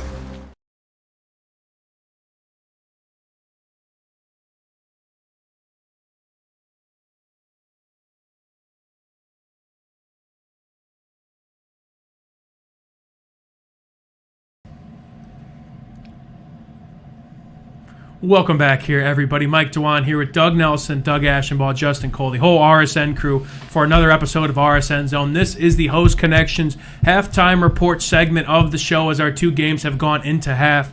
Fellas, we've seen some pretty good football so far. Of course, our two games on the Region Sports Network. Again, to reiterate, Portage is down to Valparaiso 17-28. That score again in favor of the 6th-ranked Valparaiso Vikings, and Wheeler's putting on a show over there at their field, 35-0 over Whiting. But we've seen some great football as well. We got the scoreboard going on alongside us as well, that updating scoreboard courtesy of our friends at Strack and Van Til. We also have a great game going on. We saw a couple highlights from a top 10 matchup. Andrean leads Hanover Central. Again, Andrean 9th in our poll.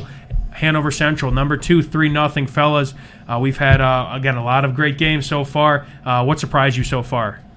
Honestly, I think, as great as we know this matchup is, I think the goose egg for Hanover Central Wildcats offense. I know they have a lot of talent. I know the defenses are playing well, but I was not expecting a goose egg from Hanover Central by any means in the first half.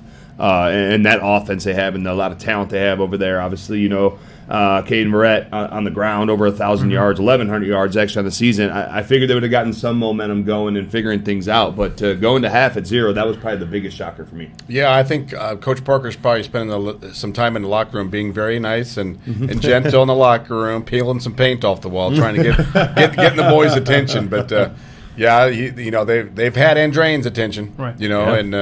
And this is what it is. It's a dogfight between two very good teams. And we might have saw one of I'd say the best play of the night. We still have a half to go in a lot of these games, I should say. But Jimmy Finley, we talked about how great he is, as well as a lot of players so far for that Andrean team. But this has been kind of a slugfest. Again, 3-0 in favor of the Niners. But we have a highlight here from Thomas Marsh. Again, Andrean, what I think this led to their opening field goal. Again, second quarter, looks to be a play-action pass, kind of a throwback. Jimmy Finley turns around, puts one hand up, stabs it. I mean, are you kidding me? I believe that set up the Andrean field goal, which was where the game stands right now. 3-0, get a little bit of a crowd shot too, but a big game over there. Again, an NCC matchup. Again, the implications. Again, we got other games to talk about, but a lot going into that. Hanover wins the game. They're conference champs outright. Andrean gives themselves a chance if the results hold up. A big second half to look forward to, but another game we had on the Region Sports Network. Again, Portage trailing Valpo 17-28, a high-scoring affair, specifically in that first quarter. And Valparaiso kind of answered back right before half, but I think a big storyline for Valparaiso. Thomas Berta, of course, a great running back for Valparaiso, went down a little bit after a big run with a little bit of an injury, hoping he shows up in the second half or at least gets ready moving forward. But again, second half, obviously Portage behind the 8 ball now, down 11 points after being up 10-0. What have we seen so far from that game? Well, what we saw is Portage kind of stalled out. They came out, they fired up, they had a lot of adrenaline. They like you just talked about, Mike, went up 10-0 and they only scored 7 point cents. So, they kind of fizzled out, and we've been talking about that with Portage this year is they kind of lose that steam. They lose a little focus.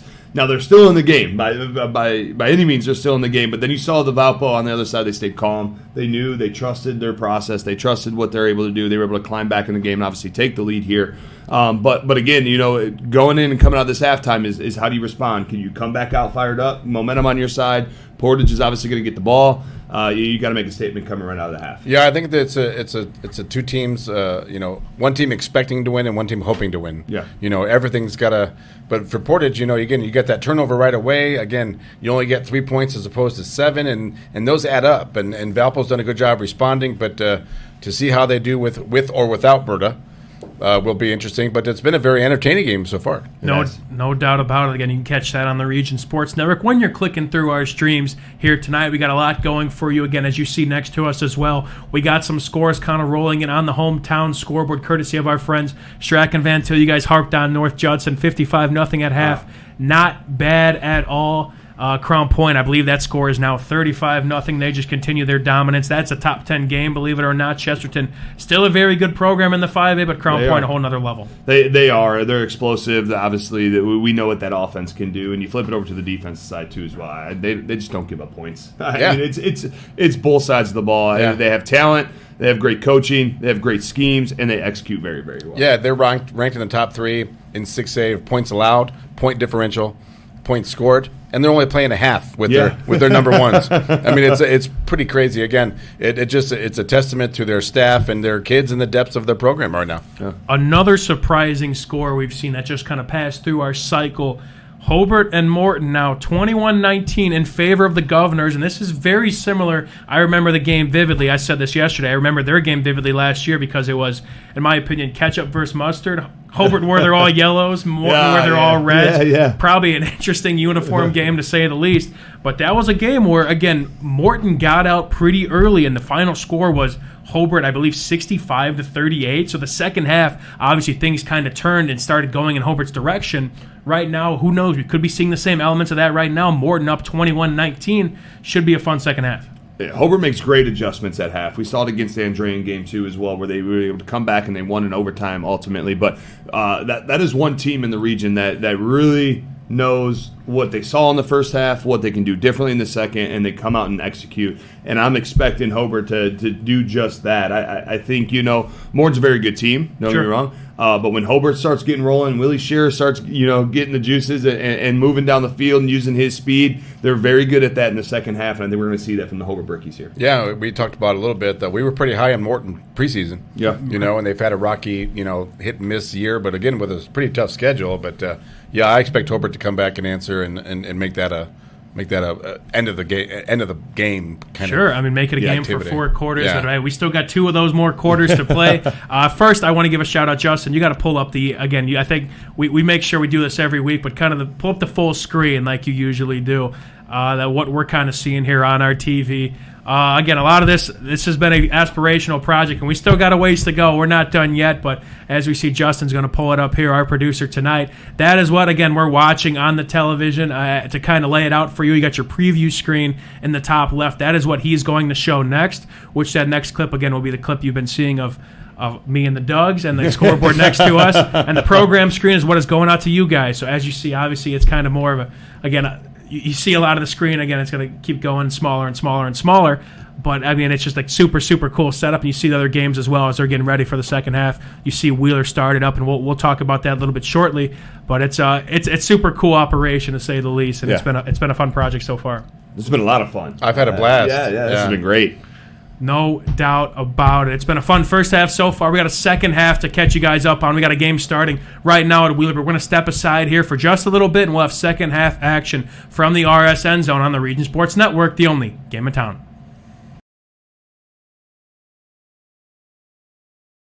When life keeps you busy and you can't get to the store, shop online with Strachan Van Til To Go. Our to-go service is easy to use. Register using your rewards account information, fill your virtual cart, and choose delivery or pickup. Once your order is in, our own Strachan Van Til team preps your order with care. With our to-go service, you can earn reward points and save time and money with our online coupons and weekly ad prices. Life made simple, shopping made easy. For more information or to sign up, visit shop.strachanvantil.com. Hi, I'm Crowd Company's Lantern Man.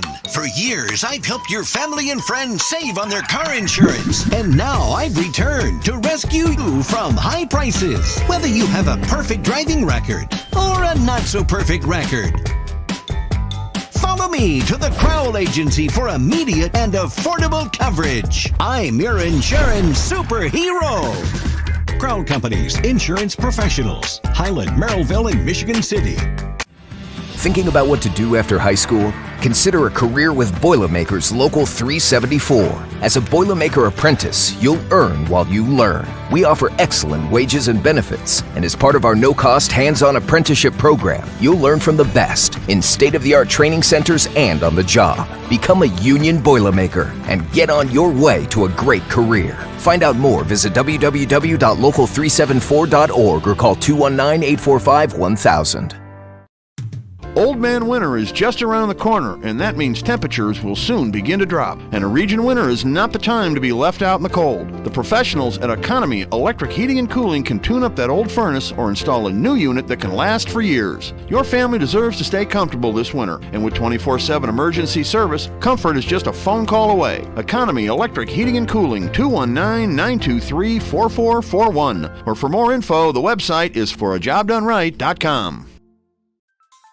Tech Checking Plus from Tech Credit Union offers everything you'd expect from a checking account. Plus, you'll earn one of their best dividend rates for maintaining a higher account balance. Currently, 4.85% annual percentage yield. No need to choose between easy access to funds or earning a better dividend. Tech Checking Plus gives you both. Visit techcu.org. Contact any branch or call 800-276-8324 to learn more. Tech Credit Union is federally insured by the NCUA. Rates may change without notice. Quintel Incorporated is a family-owned and operated company located in Northwest Indiana that specializes in the reconditioning, repair, and remanufacturing of heat exchangers. Since 1994, Quintel has been handling jobs of all sizes throughout the country. Equipped with the most modern technology and advanced tools, Quintel provides top-notch service. When you trust Quintel for all your needs, you'll get peace of mind and a finished job that exceeds your expectations. For more info about Quintel and the services they provide, visit quintel-inc.com. If you work with industrial, pneumatics, or hydraulics, and you're in need of maintenance or repair, you need the right connection. For over 20 years, Hose Connections in Hammond has been the premier leader in the hydraulics industry. Hose Connections is a one-stop shop for sales and service of pneumatics and hydraulics. Hose Connections continues to grow their network of industry contacts, which allows them to meet even your toughest expectations. To learn more, visit HoseConnectionsInc.com. Hose Connections in Hammond. Proven under pressure.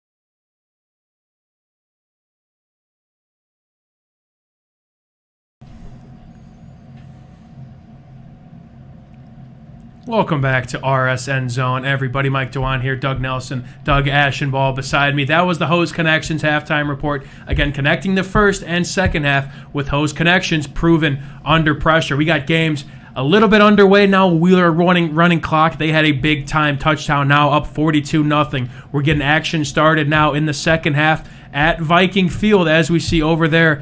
Portage getting the football, as we know. That's big time, hoping to chip away at that lead, which is now 28-17, the halftime lead of Valparaiso. But more importantly, we have a big update going on over there at Hanover Central. A few plays rolling in from our boy Thomas Marsh. Again, I believe Hanover opened up the second half with the football, put together a decent drive, and I'll let the plays do the talking as they roll in, as you see a little bit here. Now the opening kickoff.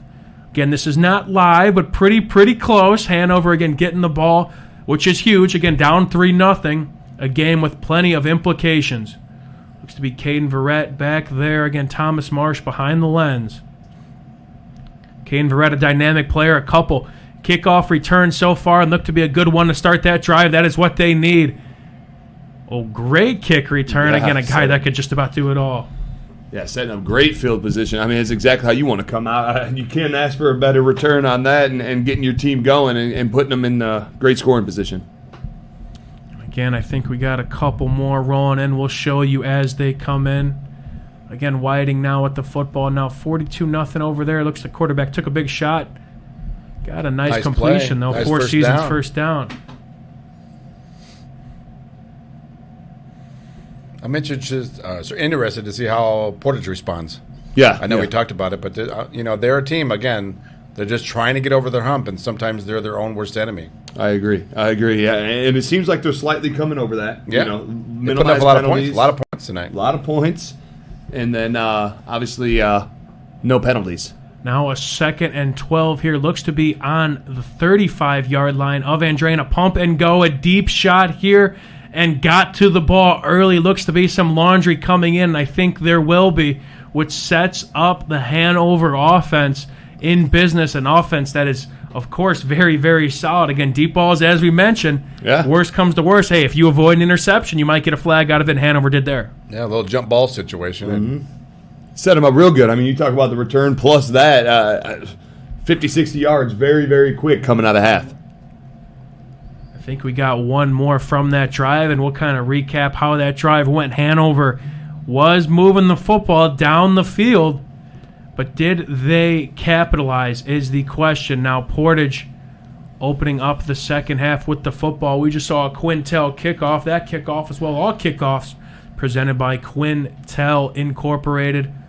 Now 28-17, Portage looking to get something going. Pass is incomplete.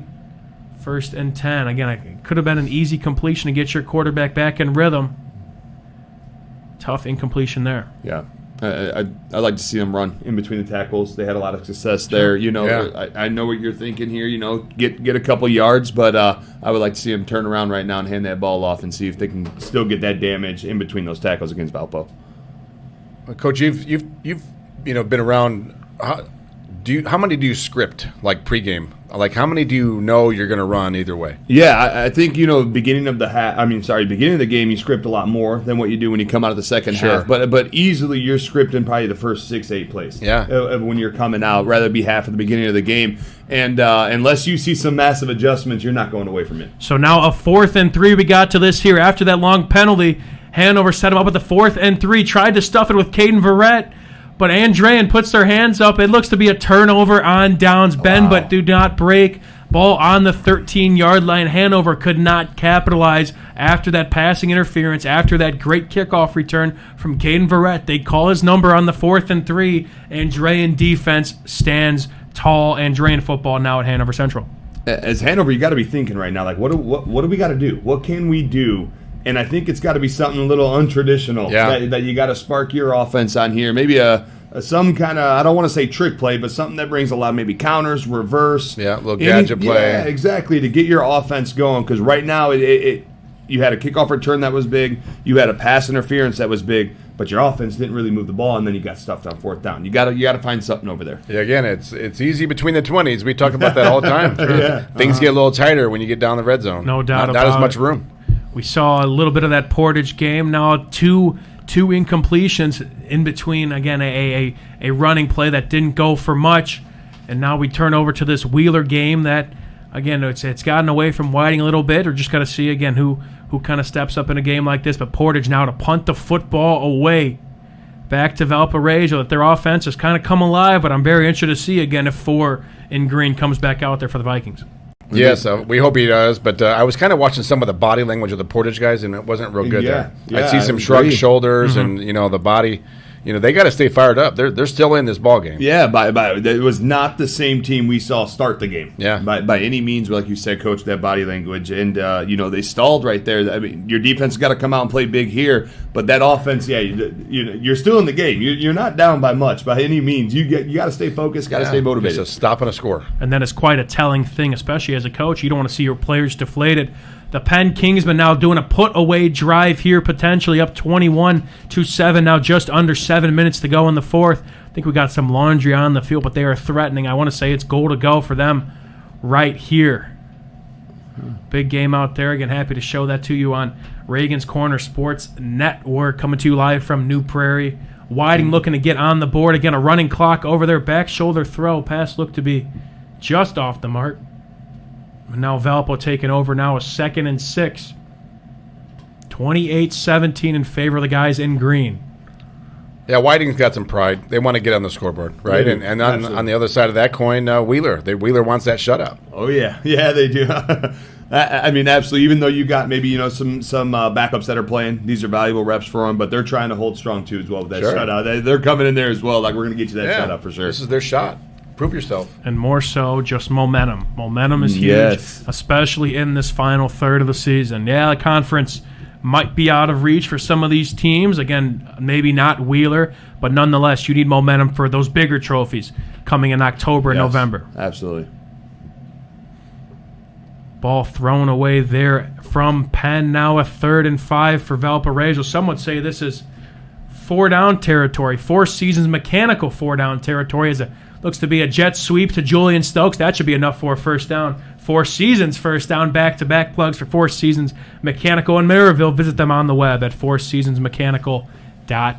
Yeah, I'd imagine we're going to see a lot of ground and pound from Valpo here. They want to control this clock now. Obviously, they're going to be running the ball quite a bit. Keep the chains moving. Keep your offense on the field.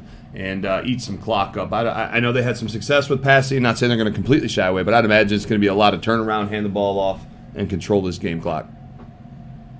Now Whiting, we saw an incompletion there. Same scenario now over there at New Prairie. An incomplete pass back corner of the end zone. Now turning over to Valpo, a 1st and 10. Going to be a QB keeper again. A lot of success so far today. Kellen Hosick seems to be the ball carrier. Makes a couple guys miss. Hits the B button, hits the stiff arm, takes a big hit. Hopefully he gets up, and he will. That's kind of a linebacker's dream when you see a quarterback going out like that. Spin right back into the center of the field, but a great carry right there from Kellen. I don't know who was more surprised, the guy that hit him or the guy who got hit. He's like right in his lap. That was a great run, though. There was a lot of buttons being pressed there. The Y button, the B button, like you were saying, Mike. Broke the controller. The turbo, our trigger was getting pulled. And it looks like Penn is going to net that field goal, kick that through the uprights now. 24-7 in favor of the Kingsmen, hoping to make it 6-2 on the season. Now Valparaiso, again, no Thomas Berta yet. We're going to hopefully find a name for that new replacement we got there for Valparaiso, but still running the football very well, as they always seem to do. Yes, that's exactly where they're going. Right, you kind of see Portage right now. They seem a little deflated.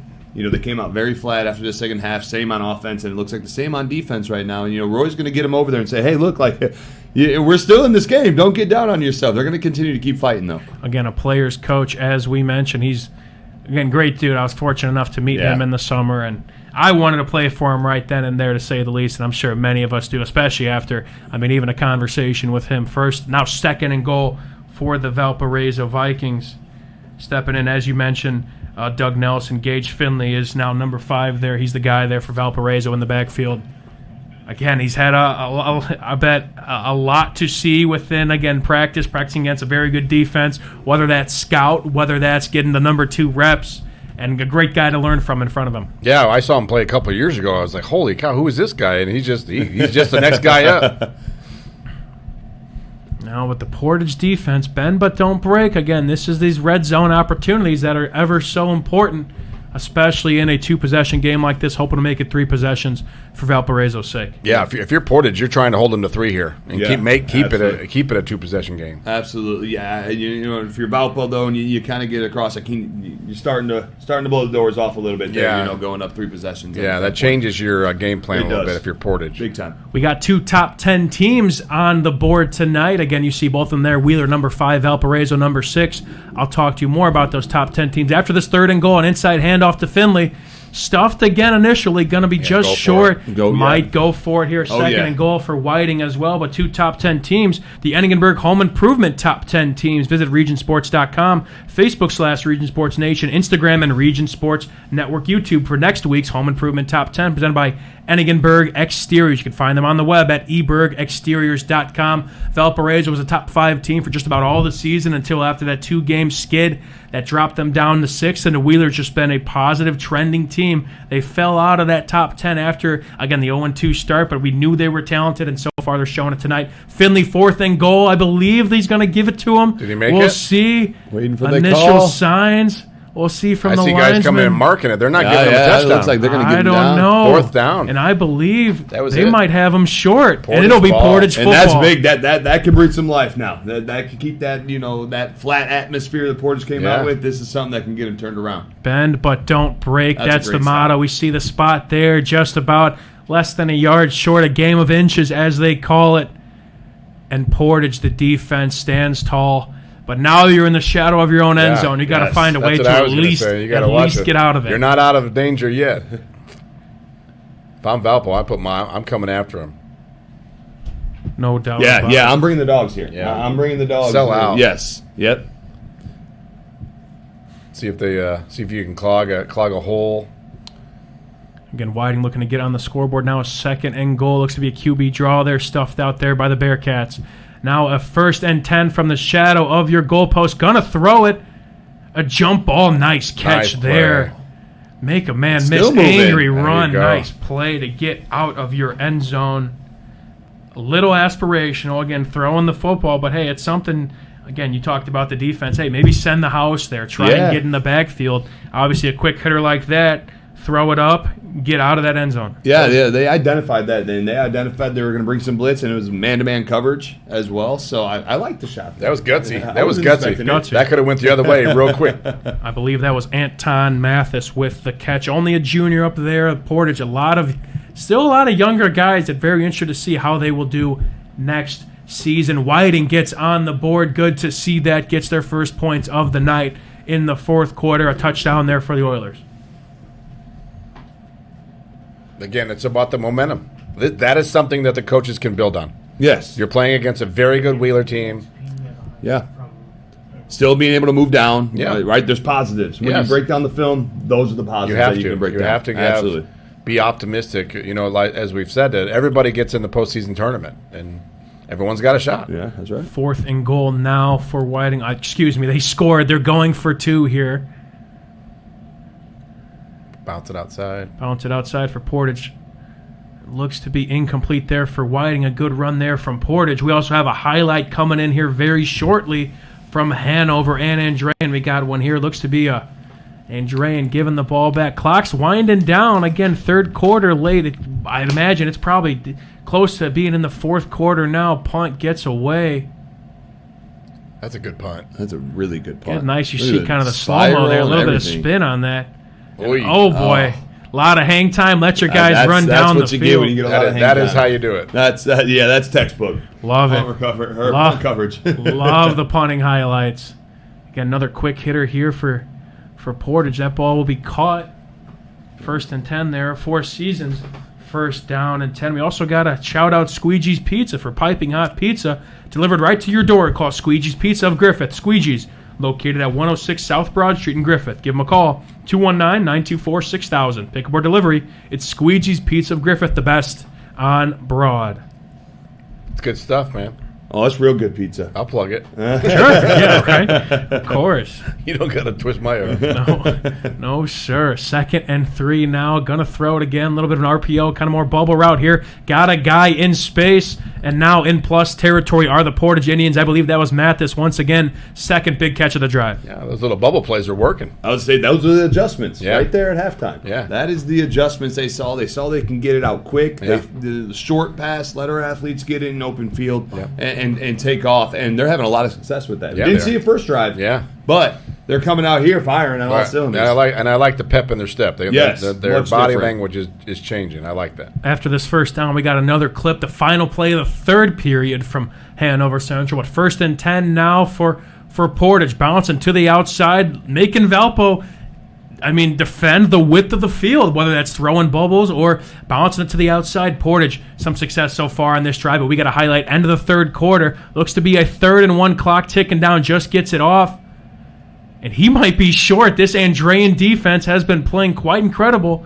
We'll have to see. That's kind of one of those plays, again, from our vantage point, from this angle. That might be tough to spot. We'll have to see where that ball ends up at the start of the 4th quarter. But right now, end of 3, Andrean still up 3-0. It looked like they gave him the first down. They're going to give it. I saw kind of Fred. It's Fred Schoib there, wasn't it? Yeah. It looked like he kind of inside. Yeah. And a big 1st down for Andrean, as you mentioned. Now, pass thrown to the outside. Another 4 Seasons 1st down and a little bit more. These quick hitters are working for Portage. That's the out pattern.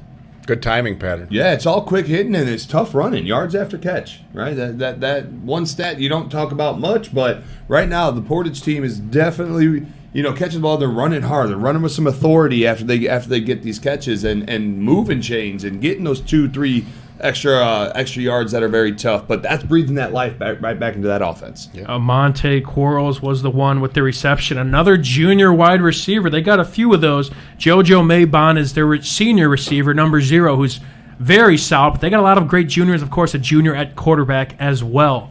Inside handoff. 1st and 10, it looks like. Not 1st and goal quite yet. But again, this is a 4-point play right here. You want to make sure it's 7 if you're Portage. Yep, in the red zone. In the red zone. 7's big. I think it's big on the scoreboard as well as morale. Yeah, sure. Yeah, of course. And you're letting Valpo know we're not going anywhere. Yeah. And this drive, you remember, started at inside their 1 yard line. Yeah, Look inside. Look at the Valparaiso defense. We saw that shot from Scott Stessel, our cameraman out there. A lot of hands on hips for that Valparaiso defense.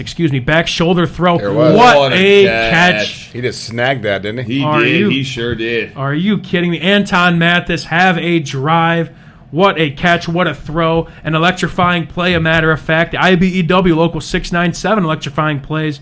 Check out IBEW Local 697 electrifying plays from this week's football action. Visit regionsports.com, Facebook/Region Sports Nation, or on Instagram. Electrifying plays presented by IBEW Local 697. We saw one right there. What a drive from Portage. I'd imagine they might go for 2 here. They're going to kick it. Interesting kind of philosophy there, whether in that situation. Still a lot of time left, but nonetheless. A lot of time. But 99-yard drive. That's a big morale boost. That's an answer. Yeah, that's an answer. Definitely is. And regardless, should have had got a touchdown. Or you know what I mean? If you went for 2 and didn't get it, or you kicked the field goal, I would like to saw him go for 2, honestly, there on that one. Yep. Fourth quarter starting over there at the Lake Show at Cedar Lake. And Hanover Central with the ball now going towards our cameraman Thomas Marsh. Back to pass, 1st and 10. Deep ball as we see it. 2 guys jousting for the football. I don't know if that's a catch, but a lot of contact. And the laundry comes in from the official. A big passing interference. We've seen that earlier. Now can Hanover Central capitalize? Yeah, that's the thing, is you're getting it on the penalties and special teams. Your offense has got to make it happen now to get across the goal line. Slugfest so far over there. Another Wheeler score? Still 3-0. Let's take a look. I saw the lights flashing again. We could take a look at Wheeler, and I think we had a muffed punt there. Yeah, it was like he ripped it out of his hands at the time he was catching it. Almost looked like. See, when we have all these screens up, it's nice because again, when you see the lights flickering at Wheeler, you know something good happened over there. Now 48-6 in favor of the Bearcats, on their way to 8-0 start. And potentially setting up a date with the Panthers. God, that game's going to be good. That's going to be a fun one. That's going to be a fun game. Duneland matchup, Maryville out in front big time over Lake Central. We mentioned kind of at the halftime, we saw the halftime score. Maryville's up big now after the third quarter, 43-10 over the Tribe so far after 3. Maryville's playing some good football at a great time of the season. And they're getting healthy, too. They're getting healthy. Yeah. They're getting guys back. I kind of see things on some message boards where every week so-and-so's back or this guy's back. So they have dudes, and it's just a matter of putting it together. Yeah, playing well at the same time of getting healthy. And Coach Cease does a great job, I think, with those kids. Again, I wonder what the floor is for them. And after seeing what they did against Valparaiso, of course, you want to get there first. You got to worry about your sectional. But who knows? That's still a game. I talked about it last week. I would have loved to see Maryville Crown Point on week 9. Yeah. And now, versus week 3. And now a big play from Valparaiso there. A catch and run. Looked to be a great play action fake that might have even got our cameraman slightly on that. That's what a decent run game does for you. I think they snuck a guy out in the flat. Got him open for a big Four Seasons first down for Valparaiso. That was number 7 on the catch. Let me get a name for that. For a Viking, for a big-time catch and run, I believe that was Keegan Begley, the senior tight end there. Pitch and catch from Hosick. And now they're threatening. Yeah, and now they're right down there. That's that whoever has the ball last, and that's why that 2-possession lead really helps. Yeah, no, agreed. And that you go back to that very first drive, right? Not being able to punch that in and hold to a field goal is huge. Right. Maybe a good job by that Portage defense on the 1st and 10 there to try and stuff that run. And as we see here from Reagan's Corner Sports Network, this game is kind of trickling down. Penn Kingsman are going to move to 6-2 now, 24-7. They got New Prairie backed up. Time is ticking away. Just under 30 seconds to go. A big showing from Penn. Good showing from Penn. They scored 27 points this week. That's a lot for them, actually, and against a very good New Prairie team. Sure. That game will just about go final as the time ticks down. Now Penn 24, New Prairie 7 final from there from New Prairie. And Portage now having Valpo play behind the sticks. Yeah. And now a third and about 13, I'd say, back-to-back tackles for loss. And Portage, again, bend, don't break. We saw it last drive. Yeah, exactly. That's it. It's all right to give up a couple yards, but if you bend, don't break, and don't give up any points, you're in all right position still. Yep. That's a good stop by the Portage internal defense there, right? I mean, between the tackles. Big boy there.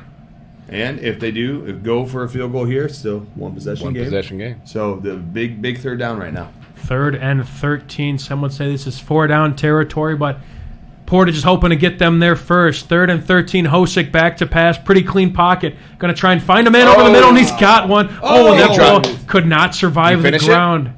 They're going to call it a touchdown. They're going to call it a touchdown.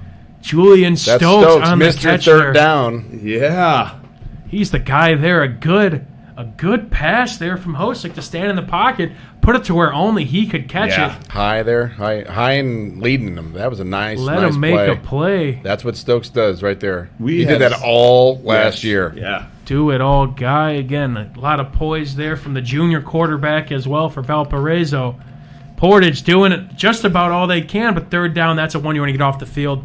Big-time score for Valparaiso. Pending extra point, up and good. Good by a long shot there. That might be in the forest. Got the kickers, yeah, they sure 35-24 in favor of the Vikings. 52 seconds to go. That game's to a break. Wheeler now 49-6 in favor of the Bearcats. That game is ticking away. Just over 2 minutes to go. We have seen some amazing catches tonight. I'm telling you, we have real athletes up here in the region right now. Yeah, and they're all over the place. They're all over the place. And again, electrifying plays, as we mentioned, the electrical professionals, IBEW Local 697, electrifying plays. Check out all our socials. I believe Wednesday this week is when we usually post them. We'll see a lot of them come next week. That'll be we only choose about 6. And I think a shoe-in right now, that Jimmy Finley catch was quite insane. But we've seen a lot, especially on the Region Sports Network, which only been a few games. Yeah, we saw the reception there by the touchdown by Portage. It's a nice little snag by the receiver in the corner there. Makes our job hard. Makes our job tough to pick a couple. Fun, but that's a fun right? tough. Yeah, fun now. Exactly. Fun now to say the least. Quintel Incorporated kickoff from Valparaiso. That kickoff, as well as all kickoffs, again, Quintel Incorporated, handling jobs of all sizes throughout the country since 1994. Running clock at Wheeler, as we mentioned, looks to be that's going to be just about it for the Bearcats. Probably take a knee, 1 or 2, and that should just about do it. The Bearcats move on to 8-0, and again, could set up a big-time divisional matchup, which will be for all the marbles at the Boneyard over there against the Griffith Panthers. Yeah, they did their job. They did. Right, and again, you stay away from that lull game, the quiet game, or the kind of a sleeper game. It's a trap game. You just got to be careful. It's real. It happens. It does. It does. Just like Alabama. Yeah. That's right. Exactly. That week. Oh, you cannot look forward to anybody. You can't. You can't. You talk about how many athletes we have here. All the teams have it, and all it takes is a few big plays like that sparks a team, and you got upsets in the making when it happens. Saw that plenty last week in college football. Got a great slate tomorrow as well. A lot Go of Bucks. big game. Yeah, I think they're the best team in the country. Big game for your Buckeyes. Yeah, I like hearing that. We'll see tomorrow. That's a tough place to play. Autzen Stadium, right? Oregon. One of the men who got the Red Rivalry game going on. Red River Rivalry going on as well. It's a good week. Good week. Good week of high school on Friday night, and then we got Saturday that rolls right afterwards. And then we got Sunday morning Bears football. And the Bears are playing well. I love when the Bears are playing well. Right, hey, knock on wood, London. That's Jacksonville's second home, so that could be a trap. Right now we're here on Friday night. Portage 2nd and 7, going to be the end of the third quarter. Valparaiso, again, a big-time late quarter score, going to walk into the fourth, up 11 points, 35-24 in favor of the Vikings. Again, that game has gone final from Wheeler now 6-49 in favor of our 5th-ranked Bearcats. Wheeler now 6 straight wins, potentially going to meet up with undefeated Griffith. If those results hold over there, that game's going to be for all the marbles at the Boneyard. Back here at the studio now, 4th quarter, going to be soon over there at Valparaiso High School. But as you see next to us, scoreboards going on throughout all the night at Strachan Van Til hometown scoreboard. I'm very interested to see as we kind of get to it that Hobart Morton score. I've been keeping tabs a little bit with that with the Andrean game. Is that game still going on, still rolling in highlights left and right? But that's a game I can't wait to see on the Strachan Van Til hometown scoreboard. Again, our live to update scores coming throughout the night. Your favorite Indiana-made grocery store. Shop online for delivery or curbside pickup at StrachanVanTil.com. Still some scores also we're waiting for as well. That'll update again throughout the course of the night. Some scores come in later than others. Boone Grove, a team that's been playing some very good football as of late, had a big overtime win against Rupert Forest not too long ago, and they're a team to look out for in their respective class. Griffith up big. And Calumet did score first, 6-0. Griffith has responded in quite dominant fashion as they've seen to do. And, hey, with the way that score is looking, running clock could be, just about almost in effect. It could be setting up Wheeler and Griffith come week 9. Yeah. That's it. It's setting up for sure, and that's going to be remarkable. That's going to be a lot of fun to watch that game. You couldn't ask for a better week 9. Honestly, those two teams coming at it, and both the offenses, they're just electric. You saw how quick they both exploded. In the game. Yeah, and that's what I was going to say. The Wheeler offense is very explosive, and the Griffith defense has been very strong this year. So what's going to give, Yeah, right, exactly. Just saw our scores come through. Now Morton up 28-19 over the Brickies in the third quarter. I'd say I'm a little bit surprised. Again, Morton, we have not really seen Morton put it all together against. Again, we saw what they did against Hammond Central last week, but Hobart, I'd like to say I like them a little bit more in this matchup. And again, a potential bounce-back game for Hobart, but obviously Morton taking care of business, up 9 in the third quarter, one to keep an eye on. Portage now still throwing the football, 4th and 6, a big conversion there. A big 4 Seasons forced down. I believe that was number 0's JoJo Maybon on the pitch and catch there from Cody Young. There was a couple near really bad collisions on that play. I don't know if you saw that play, if you could run that again, Justin, but or not. But holy cow. Valpo came and Cody Young did a great job of kind of managing traffic there. He wanted JoJo to go a little farther, and he did, and that was good communication and a huge play on 4th down. Again, the junior quarterback. I want to say again, he started since his freshman year. So having a guy like that under center, he's a gamer to say the absolute least. He's quite familiar with the Friday Night Lights, which is a trait that often goes overlooked. Now a handoff here to the right side. Pretty good gain so far. Winning first downs, the key, especially in the fourth quarter. Yeah, Portage is obviously a lot of success. They made the right adjustments here. They're marching down the field, obviously, and I think you got to go for 2 if you score. That's going to be big here. But now that's their defense flipped. That they got to be able to stop Valpo's offense that they have found, but they're still in this game. But it's going to be a good one coming down to it if Portage can score here. They're moving the football. They are. They're moving the football. Again, as long as they can keep the officials out of the game, and keep the penalties to a minimum, but they're moving the ball. 2nd and 2, empty set. Sorry to interrupt. Valpo's loading the box. Right, they are, and they ran right through it. Yeah, they did. They ran right through it. Again, 2nd and 2, we kind of see Portage so far. Again, they've taken some shots on that play. Empty set. Obviously, they could put JoJo Maybon just about wherever. He's quite the athlete for them, the senior athlete for Portage, and now in plus territory. Obviously, 4-down territory from here on out. And if you're Valpo, you just want to tick-tock, right? Yeah, take your time. Eat that clock. It's a lot of time left, but it's still, you'd like to see a little bit of urgency. The clock is your friend in this case scenario. JoJo Maybon once again getting a running start and followed his blockers, but not too much after that. When he gets a full head of steam, he's a scary guy to tackle, but again, clock's ticking a little bit. You got to try and get some chunk plays. I like kind of mixing in the sets. Again, the empty set formation. Obviously, you're showing pass initially, but Valpo's still loading the box up trying to stop that run. Yeah, they're still expecting it, but they're doing a very good job still of running right through the teeth of that defense up the gut. Yeah, the line's doing a great job. JoJo's not a big guy. He's very, very quick. He's electric. He can make things happen, but it's a group effort there. That line's doing a pretty good job so far. 2nd and 7 now for the Indians. Maybon in motion again. This time they're going to do a play fake. Relatively clean pocket. Young rolling out left, directing traffic, trying to find a man. Jump ball. What a catch. Another great catch we have seen here tonight. This time, number 1 there for Portage. His name escaped me. Let me try and find his name. I got to give him a shout out. A jump ball there. Cody Young directing traffic, as he's been doing just about all night. A little bit of an underthrown football, but that was reeled in there. Anton Mathis, who had that fantastic drive on Portage's last scoring drive, that time of 4 Seasons first down. Chuck it up and go get it. Yeah, it looks like he's cramping on the sideline, too, as well right now, so hopefully he's able to get back into the game here. He's been remarkable at receiver tonight in some of the jump balls and snags he's had. And that was a great throw there by Cody Young, again, right in front of the in front of the safety.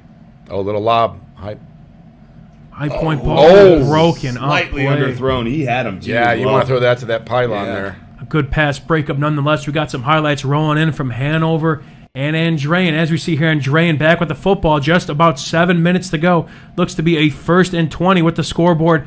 And the Hanover defense is playing quite well. They're going to have to. Still trailing on the scoreboard now. Looks to be now a 2nd down and long. QB keeper now. Brady Ellish trying to make a couple guys miss. Gets a couple yards there to say the least. But it's going to set up a 3rd and long in their shadow of their own end zone. And again, that's not easy to do with an offense that hasn't quite moved the football too much. Only 3 points to show for it. Portage touchdown. I'm sorry. Or no, he dropped it. Sorry. No, you're good. And I was going to say that Finley is all you can say in Andrean. That one-handed catch that we keep talking about is the reason of the game. And if Andrean holds on in a 3-0 win, it is single-handedly because of that one-handed catch. Yeah, literally. Yeah, exactly. From Finley. I mean, remarkable catch. That could have easily, if this stands, won them the game. Again, we talk about just playmakers. That's it. It's the difference, to say the least. We got some more plays running in eventually as they kind of come in. Again, that last play we saw was a 2nd and long in the shadow of their own goalpost. A big play coming up for that Andrean offense moving forward. Yeah, and you hope Portage can do something here. They had 2 chances, or they're in the end zone. You'd hate for a drive to stall after seeing that. And currently in 4th and 10, obviously you got to go for it here and make something happen. But they had their shot. They had 2 flag here. Oh, a flag on the field. Illegal man or 12 men on the field. No, potentially. I kind of think that is, again, patting of the head. I usually think that's a legal man downfield. He's pointing the wrong direction. Yeah, okay, he was. Penalty decline. 4th and 10 now. 3 straight incompletions for that Portage passing offense that has shown some promise, specifically in that second half. And now, obviously, Four Seasons mechanical 4-down territory here. 9:16 to go. Down by 11. Might be out of your kicker's range here. I think it's just best to go for it, try and pick this up, maybe draw a penalty. Who knows? But Cody Young may have to be a superhero here tonight. The Valpo front 4 are bringing heat, and that's speeding up Cody Young a little bit, and it's speeding up their routes. We'll get back to you from Valparaiso. Here we go. We got the 4th down and 10 here right now. 4th and 10. Cody Young, and we got some laundry on the field. Start. Talked about the penalties, Coach. Can't have that. Gotta limit those penalties that have hurt Portage in many games this season, and obviously not at the time you need it currently. Not now. Not ideal. Only 4th and 10 with down by 11 and plus territory. Yeah. What about the field goal now? That's what I was thinking here. You're about a 32 plus 7, about 39-yard field goal. That's a big ask for high school. Decent amount of trust. I'm trying to think of what did he kick last week though when he came out and took the lead. It was a bullet, wasn't it? Yeah, it was close. But no, they're going to go for it. 4th and 15 now. Definitely it looks to be Four Seasons mechanical 4-down territory. Visit them on the web, fourseasonsmechanical.com. Man in motion. Cody Young back to pass, looking to make a play. Another jump ball, and just over the outstretched arms. Not the best ball we've seen from Cody Young tonight. Trying to maybe draw a flag or who knows, jump ball. But turnover on downs. Valparaiso will take over, hoping to milk this clock and escape this one with a W. And they escaped that one, Valpo did. The defense did play well, but they had 2 opportunities, Portage. Unfortunately, they couldn't capitalize. One was dropped, one was just slightly underthrown where they had it. So Valpo escaped that one. They had them on their heels. And it goes back even to the first possession when they held them to 3 points. I mean, that's 3 points in a couple of red zone trips that should have been 14. Sure. Yeah, absolutely. You start doing some math, and it's a 7-point game right now with the defense, so with plenty of time. Right. And we got some more updates coming in from Andrean after this play from Valparaiso. Inside handoff on the 1st and 10 there, a couple yards. But as we mentioned previously, Andrean had about a 3rd and long. They picked it up. Now a 1st and 10 with just under 6 to go. A handoff inside. Again, some good yards there, getting some good push. Andrean's a team that hasn't really been able to quite run the football. But we're seeing the low snap there. Keeper from Brady Ellis, let him make a couple plays. Hanover's been doing a pretty good job. Now ball at the 49. Now 3rd and 5, 47. Handoff again. Pretty good push as well. I think that'll be close, if not enough, for the first down. Yeah, they're stopping the clock, so it must have been. It seems like Andrean's had the ball forever right now. Yeah. They are eating clock right now. We have not seen this Hanover offense sputter quite like this. It has been a statement to say the least so far, but still a little bit to play. Yeah, it is, and I believe when I saw on the scoreboard too as well, as Hanover got one timeout left in the game with clock obviously ticking down here. So, Andrean, you get a couple first downs, that might seal it. Rather than a score, you may just need a couple first downs to be able to, with only having one timeout left for Hanover. No question, and we see it now at the college level. We see it at NFL. There's 2-minute warnings. Not at the high school level. We could say all you got is your timeouts. And Hanover Central, they're going to need them, and they're going to have to provide with some offense that they haven't really done so far, surprisingly, through this point in time. Yeah, and I'm shocked by that call by Valpo. 3rd and 3, and he threw it. It was incomplete. Now the clock is stopped. You got to punt it away to Portage. You could have ate up almost another minute with that run play, setting the ball, clock, and punt it. A little shocked by that call. I figured they would just turn around and ran and again for 3. At this point too, though, Coach, they're working on things. They're trying things for the postseason, but a little bit of a shocker.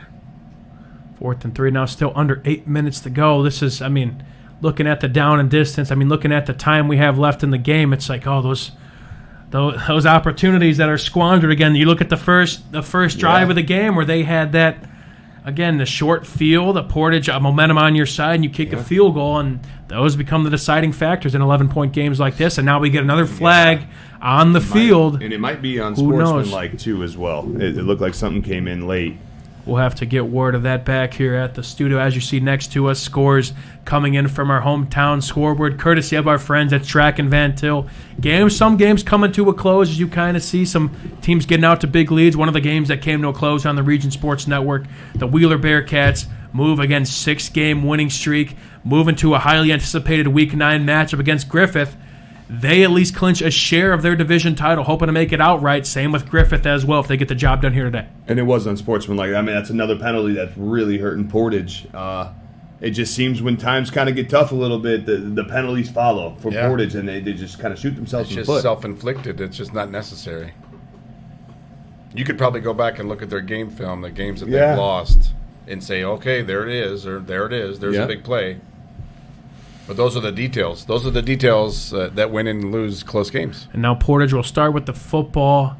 Again, a 1st and 10, swing pass to JoJo Mabon. But again, you cost yourself a couple yards. They could have been pretty close to plus territory. They probably would be in plus territory right now. Again, the clock is not your friend. You got to try and get chunk plays and at least walk away from this drive with some points. Yeah, you need something, and if you do get close enough, you may have to kick the field goal. You got timeouts.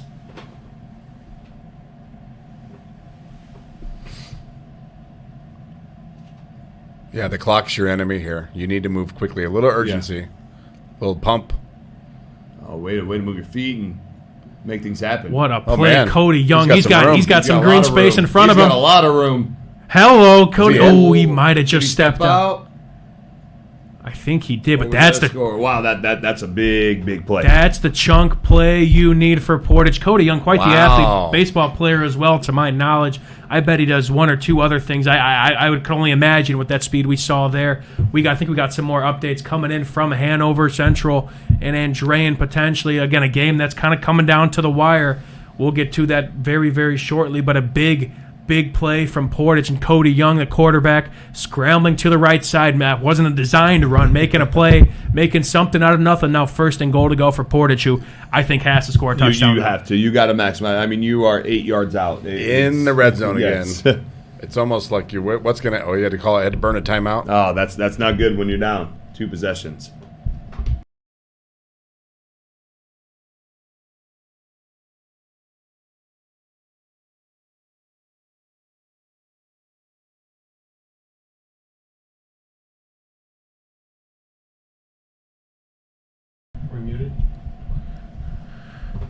A big chunk play from Cody Young there from Portage, and they're threatening again. Another game of ours went final. Wheeler, a big win there, fellas. With the Bearcats getting the job done over there and setting up a big game Week 9. We're looking at a game going on right now. We got some more highlights trickling in from a big game going on in Cedar Lake, but we also have a big moment going on at Viking Field. Now Portage, a 1st and goal. I believe they just burned a timeout of theirs. But now, again, a big run set up by a big play set up by Cody Young. QB scramble. trying to get on the board if you're Portage, something they haven't done in quite some time. Yeah, no, you have to maximize here. I mean, this is ball game if you don't score. You just won't have enough time, I don't believe, especially burning that time out, now only having 2. This is the opportunity now. You got to get in the end zone in these four downs. Yeah, real quick, Mike, to talk about Wheeler. Yeah, Coach Test has done an amazing job. Sure. There. He's been there a couple of years, and he's turning things around. First and goal to go for the Indians. They in? scamper. He might be in. I believe hands go up there. The lineman thinks so. Short? They got him short. He's marking him short. Short. Daquan Fields has ran the ball pretty well today, but a lineman down. He's visibly frustrated. You do not like to see that. Slams his helmet down. We'll probably step aside from there, hoping he's okay. We can walk off under his own power, but Daquan Fields, I've been running the ball pretty well for the Portage Indians. We got a couple more highlights now coming in now. You see a little bit of our footage from Portage and Valpo. We'll step aside. We got the Hanover-Andrean game. And you see the scoreboard over there. 1st and 10 now for Andrean, trying to milk the clock, still up 3-0. Trying to establish the run game. Now ball on the 41. Again, 3 minutes to go, but nothing going there. Now 2nd and 13. Trying to milk away that clock. Not too many timeouts, as we mentioned. For Hanover Central, ball thrown, dropped, stops the clock. You don't want that if you're Andrean. Now 3rd and 13, 2:55 to go. At this point, you want to run the football, right? Yes, you run the football, you milk the clock. Not too much going for Hanover Central. The Andrean. Hanover Central playing a great job against that Andrean run game. Now Daquan Fields going to smash the ball, punch it in the end zone. Portage, a big-time touchdown. All on the legs. I'd say Cody Young doing that job. And then, obviously, Daquan Fields caps it all off. Yeah, this is a big 2-point conversion here right now. This is big for Portage right now. Regardless, I know you can win with a touchdown, but nonetheless, as you get short, they've struggled sometimes in the red zone. At least you got your field goal kicker behind you to be able to tie the ball game up if you get a stop. Still a lot of time. Sure. No doubt about it. 30-35 now, an absolute shootout at Viking Field, and a valiant effort nonetheless of this Portage Indian team that I think Valpo, again, is still a very talented team in the 5A. Portage has had a better season than last, a lot to, again, build from, a lot of younger pieces, but so far now potentially could be in a 3-point game, handoff there, and they're going to get it. JoJo Maybon, jet sweep there, and now 32-35 in favor of the Vikings. Vikings will get the football back. Portage a potential chance to get the ball back and, hey, make some noise. This is a much different offense we've seen this week from Portage. Yeah. They hit between the tackles. They're able to stretch it when they load the box. Their short game is looking very good. It's a much different offense, and I think they're finally starting to find their rhythm and identity as an offense heading in at the right time for playoffs. Andrean, as we saw there, we're going to play that probably one more time. Andrean had a 4th and about 8 to go. Obviously, it's tough. I don't know if you'd punt the football there. We see a QB rollout there from Brady Ellis, an athlete nonetheless, kind of a QB rollout, and Hanover stuffs that. Again, under 3 minutes to go. Interesting call to say the least. I think you want to, again, a defense that has been playing very well. You want to pin that Hanover offense back. Who knows? We haven't kept too many tabs on the game. Who knows the status of the punter or whatever? You don't want to have any sort of, again, short field to give to that Hanover offense. Hanover takes over on downs, arguably one last chance to score in that big-time game.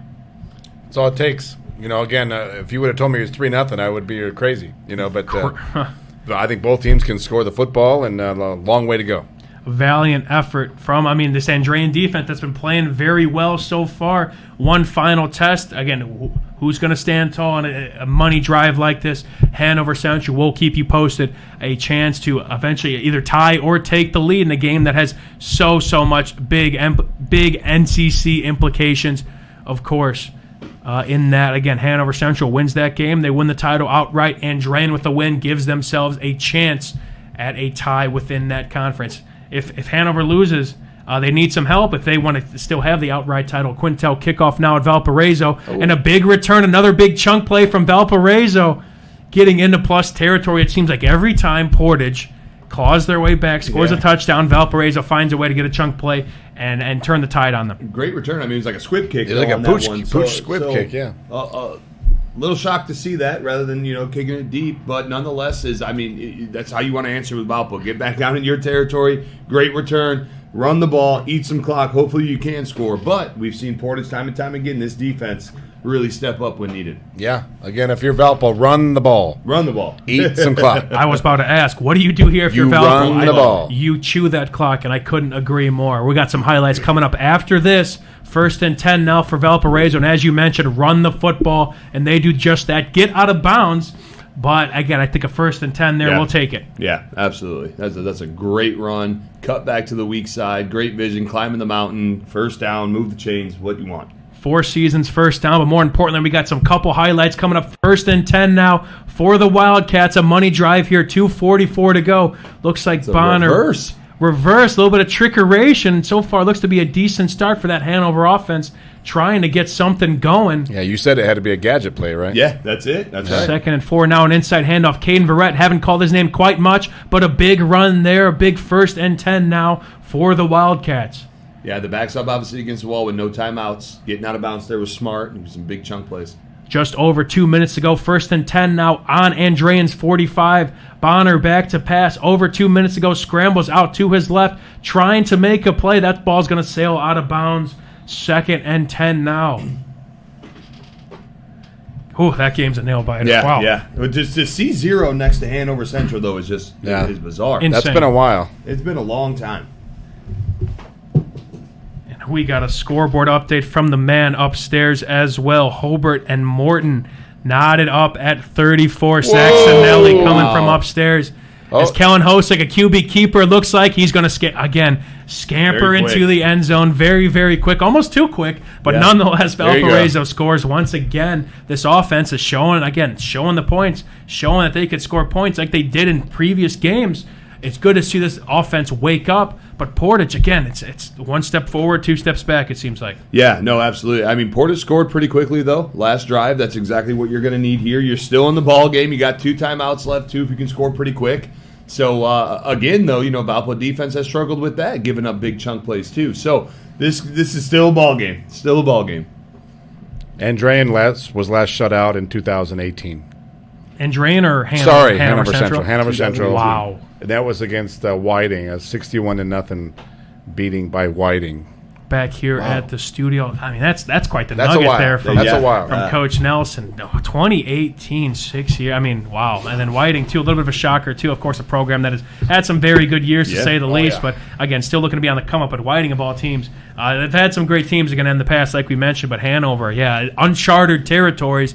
Hoping, again, we'll get some highlights in here soon, hoping to kind of score and even or potentially tie that game up against Andrean, who is on their heels in the NCC. As you see next to us, again, scoreboard updating throughout the night. Again, 34-34 over there at the Mansion. Hobart, a great second-half team, as you mentioned, found their way to knot it back up with Morton. Yeah, they did. That's a slugfest going on over there, too, as well. You knew Hobart was going to come back. You knew they were going to claw back into the game. Yeah. And right now we got a show over there. Yeah, but kudos to Morton. Yeah. They're staying right there and not caving, not flinching. That's it. I was going to ask, is this more, so far at 34-34, is this more of a win for Morton or right now kind of concerning for Hobart? I guess maybe a little bit of both. Again, I wouldn't expect...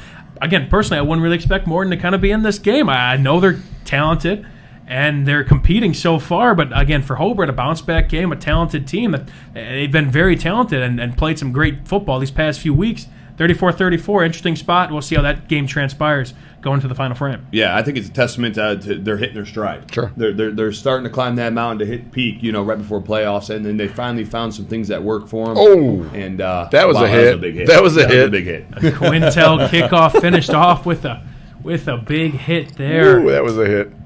There's some momentum, hopefully, for that Valpo defense that is trying to get a stop. Seems like I don't know if any team's really gotten a stop this whole second half.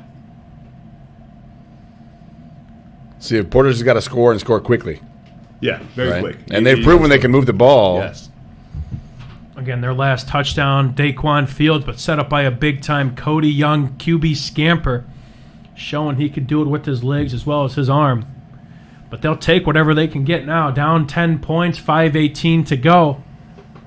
And 2 timeouts still in your back pocket. You'd like to have 3, but nonetheless, you want to get down the field quick, give your defense a chance.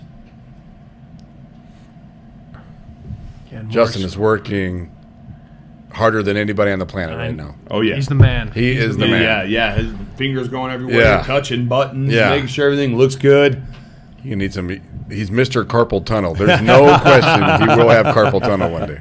Again, it's been fun to say the least. Justin has done a fantastic job. Our producer tonight, as well as everybody here at the Region Sports Network, still working. Again, a little bit of buffering over there at Valparaiso. We'll keep you guys posted. Again, Justin working endlessly as ever, but we'll bring it back to the studio. Again, you see the scores coming in as well.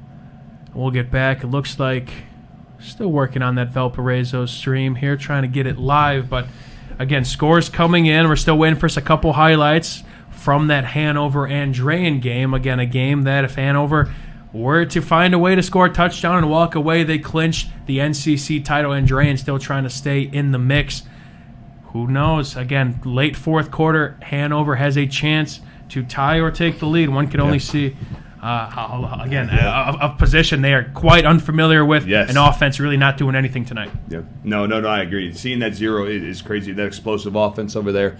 But sometimes it's good to have those games, too, as well. You can go back to the film and those drawing boards, kind of get punched in the mouth a little bit, and you say, okay, that's our wake-up call before playoffs. You can still win a part of the title. Yeah. Right? Absolutely. And this just gets your boys' attention. Yes. Did he catch that? Close. We're back at Valparaiso. We got the feedback. A bang play, a ball that bounced in the air, almost looked to be caught, and another man down. This time looks to be for like two guys got tangled up Portage there. Again. We're going to step aside here, hoping he's okay, but we got some highlights from Hanover-Andrean. Here we go.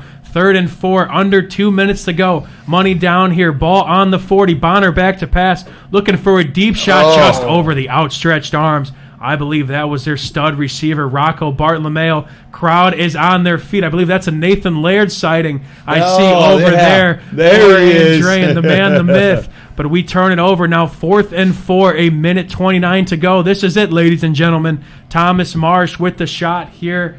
Hanover trying to pick up a first down. Andrean trying to keep their NCC hopes alive.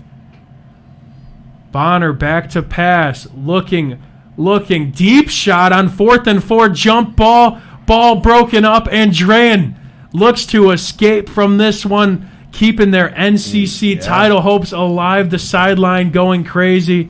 That was great coverage. Great coverage. A little shocked by the deep ball on 4th and 4. Yeah, you don't need that. You don't need that right there. Andrean takes over on downs, and to our knowledge, that game has gone final now.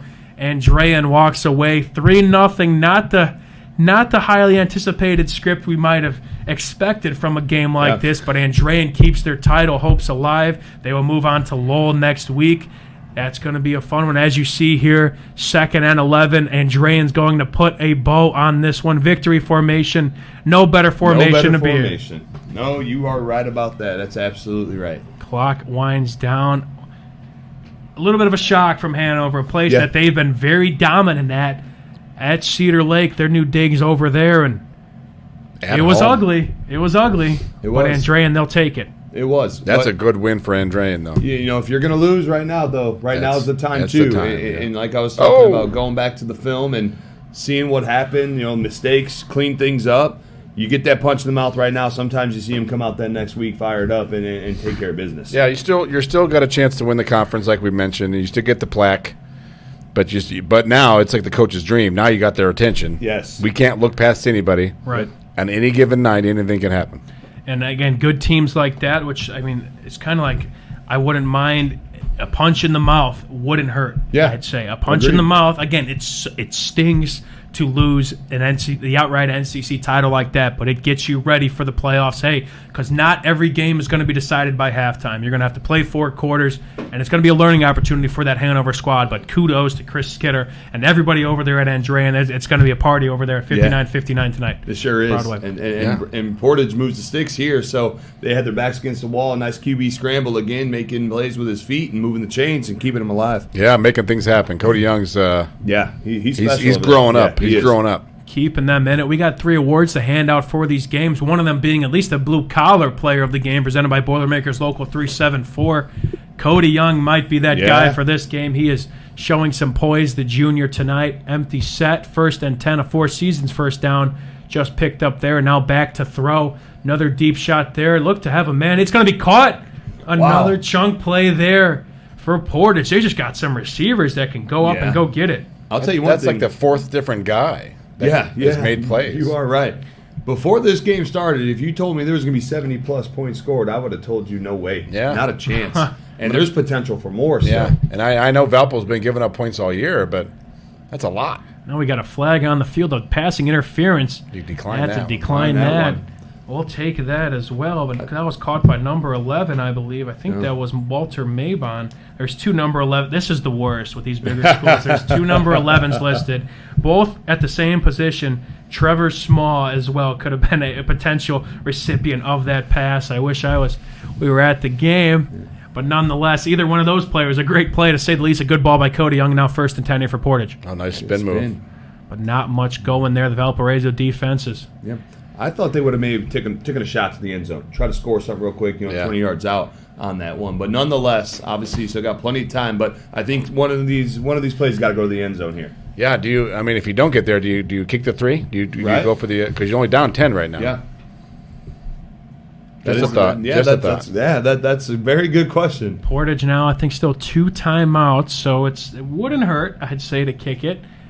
But, of course, I think I'd like to know what they would prefer here. 2nd and 10 now. Ball on the 21. Cody Young back to pass, throwing to his right side, short-armed it there. Was that tipped or something, maybe? Maybe. Yeah, it might have been. It seemed very, very short and low.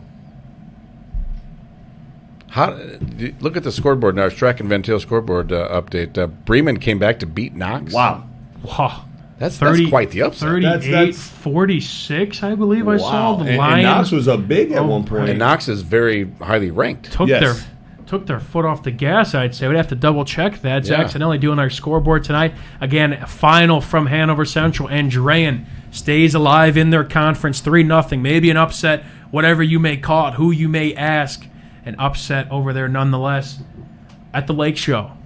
Cody Young back to pass. Looks to be a throwback to his left side. Jump ball. This time over the outstretched arms there. Flag on the play. Again, a jump ball. That kind of allows for potential hand fighting, and they might get Valpo again. Yeah. It looked like it was almost on Portage. I don't know. That could go either way. And talking about that Knox game here, just to give you an update on that, Bremen scored 32 points to Knox 8 in the second half. Yeah. Wow. Man, that's called adjustments, boys. Yeah, that's adjustments. Yeah, that is it. So it looks like we got 2 penalties on the Valparaiso defense. I think we saw a holding and a passing interference. I believe it was both. Yes, they'll be walking it in favor of Portage. They'll take that any way they could get. Yeah, but talk about a second half of adjustments. Wow. An uncharacteristic loss maybe from Russ Radke. Again, the playoffs right around the corner, but didn't expect that one. We saw that one in the score when we almost chalked that one up as a Knox W. Yeah, it was 38-14 at one point, and then they went unanswered, 32 points. Yeah, again, we talked about that Miles McLaughlin, a rushing leader in the state, scoring leader in the state. I wonder if he took a break or something. I don't know. Hopefully he's okay. Jet sweep handoff, good tackle there on the 1st and 10, almost 1st and goal to go. Yeah, you got to see some urgency here though by Portage. And they're walking around a little bit. You got to hustle the ball. You got to go. They're even huddling up. You're going to want this time back. I can promise you that. You're going to want to at the end of the game. You're going to want more time. Yeah. A final from Michigan City, another Duneland matchup, 39-0 in favor of City. Although LaPorte still a team that is trying to find their footing, a good showing from City after a tough loss to this Portage team last week. There was. Again, you talk about offense, like switching last week, they struggled offensively and come out and put 38 points on the board. But they've been right there all year. As I mentioned, they averaged, their loss was 5 points a game. Oh, and that ball gets picked off, a miscommunication, and that might take it the distance. Good Cody hustle. Young trying to chase him down and showing some great hustle there from the quarterback, but Valparaiso just about puts the nail in the coffin on that one. Yeah, that's tough right there. It looked like he was looking for a slant. Receiver was running towards the sideline, and there was some miscommunication for sure on that route. That's what they were throwing those routes earlier. Yeah. Those little quick outs, and they're susceptible to getting picked if that secondary is jumping it like that. I believe number 47, Brody Wheeler, the sophomore for Valparaiso, gets arguably the game-sealing interception there, and it's again, that's a big play for Valparaiso. We'll tune into that game as that game concludes. But, gentlemen, we've seen some great football tonight. I don't want to say our night's coming to a close, but as our game kind of trickles down here, we've, again, obviously a big game over there at Hanover Central. And, of course, seeing how Hobart and Morton are kind of shaping out. And as well, again, seeing Valparaiso, a team that has, again, struggled these past few weeks. Now their offense comes alive and defense finally makes a play. Yeah, the offense is definitely coming alive. They're starting to get that rush game back, having some success with that. And obviously the defense struggles just a little bit, but bend, don't break mentality here in the second half is what we saw from them. And Portage has got a lot of weapons. They do. They're going to be a handful moving forward in the postseason in Sectional 1. Yeah. And as we eventually kind of wind down, Justin, pull up this full spread again as you have kind of at the preview page. Again, just awesome job. You see the Valpo game kind of in the middle as Justin pulls it up there. That's what we're going to be watching next after this screen. Justin Cole doing a fantastic job, our producer here tonight. Big round of applause. But now 2 minutes to go in this Valparaiso game, looking to put a stamp on this. Portage trying to give themselves a chance. Big first down play from Valparaiso. Portage trying to give themselves the ball back with at least a little bit of time to spare. Yeah, I'm shocked there's no timeout called right there on second. I don't know. And now they're letting third go. They have 2 timeouts, right? I don't know what that means. Correct, I don't know. Interesting. Yeah. I'm thinking they would be calling timeouts if they had them. I would imagine, yeah.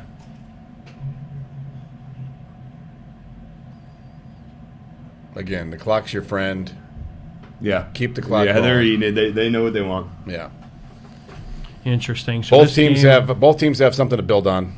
They do. I think so. And again, Valparaiso, again, if the results hold, a big-time bounce-back win after 2 tough losses. And Valparaiso is going to burn a timeout as we bring it back here to the studio as we see Crown Point rolls once again, 41-7 over the Trojans. Hammond Central, a big-time win. A Great Lakes, I should say, Great Lakes Conference over there. Matchup KV 57-0 over the Highland Trojan. Plenty of other scores rolling in. Some games going final as we see this game. Just a little bit more minutes to go. Hobart, Morton, 34-34. I mean, just absolute shootout over there.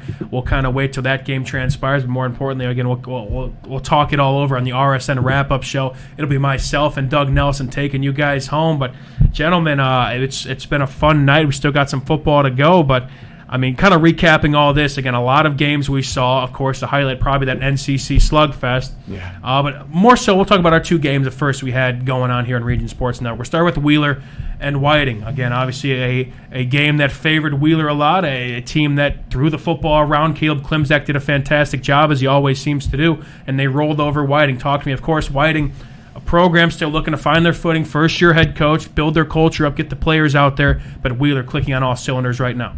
They sure are, and both the run game and passing game. Last week was a run game. This week was passing game. That offense has a lot of weapons. They have a great playbook, a lot of play action. Their run game sets it up. Down the seam, tight end seams, down the middle, over the top past the linebackers. I mean, that's a very, very good offense over there. Obviously, flip it over too as well. Defense is playing well. Sure. But that's a good offense, and next week, Griffith, that's going to be a big test for them. Probably the biggest test, obviously, they've seen all year. I don't think it's close. I don't think the same could be said for Griffith, who, again, is on their way to, again, undefeated, 1 of 2 now undefeated, still in the area. Yeah. I mean, Coach Nelson, talk to me again. The hype leading up to that game, I mean, we've harped on it plenty of times before. Now, a perennial top 5 matchup, 2 home improvement top 10s in our list.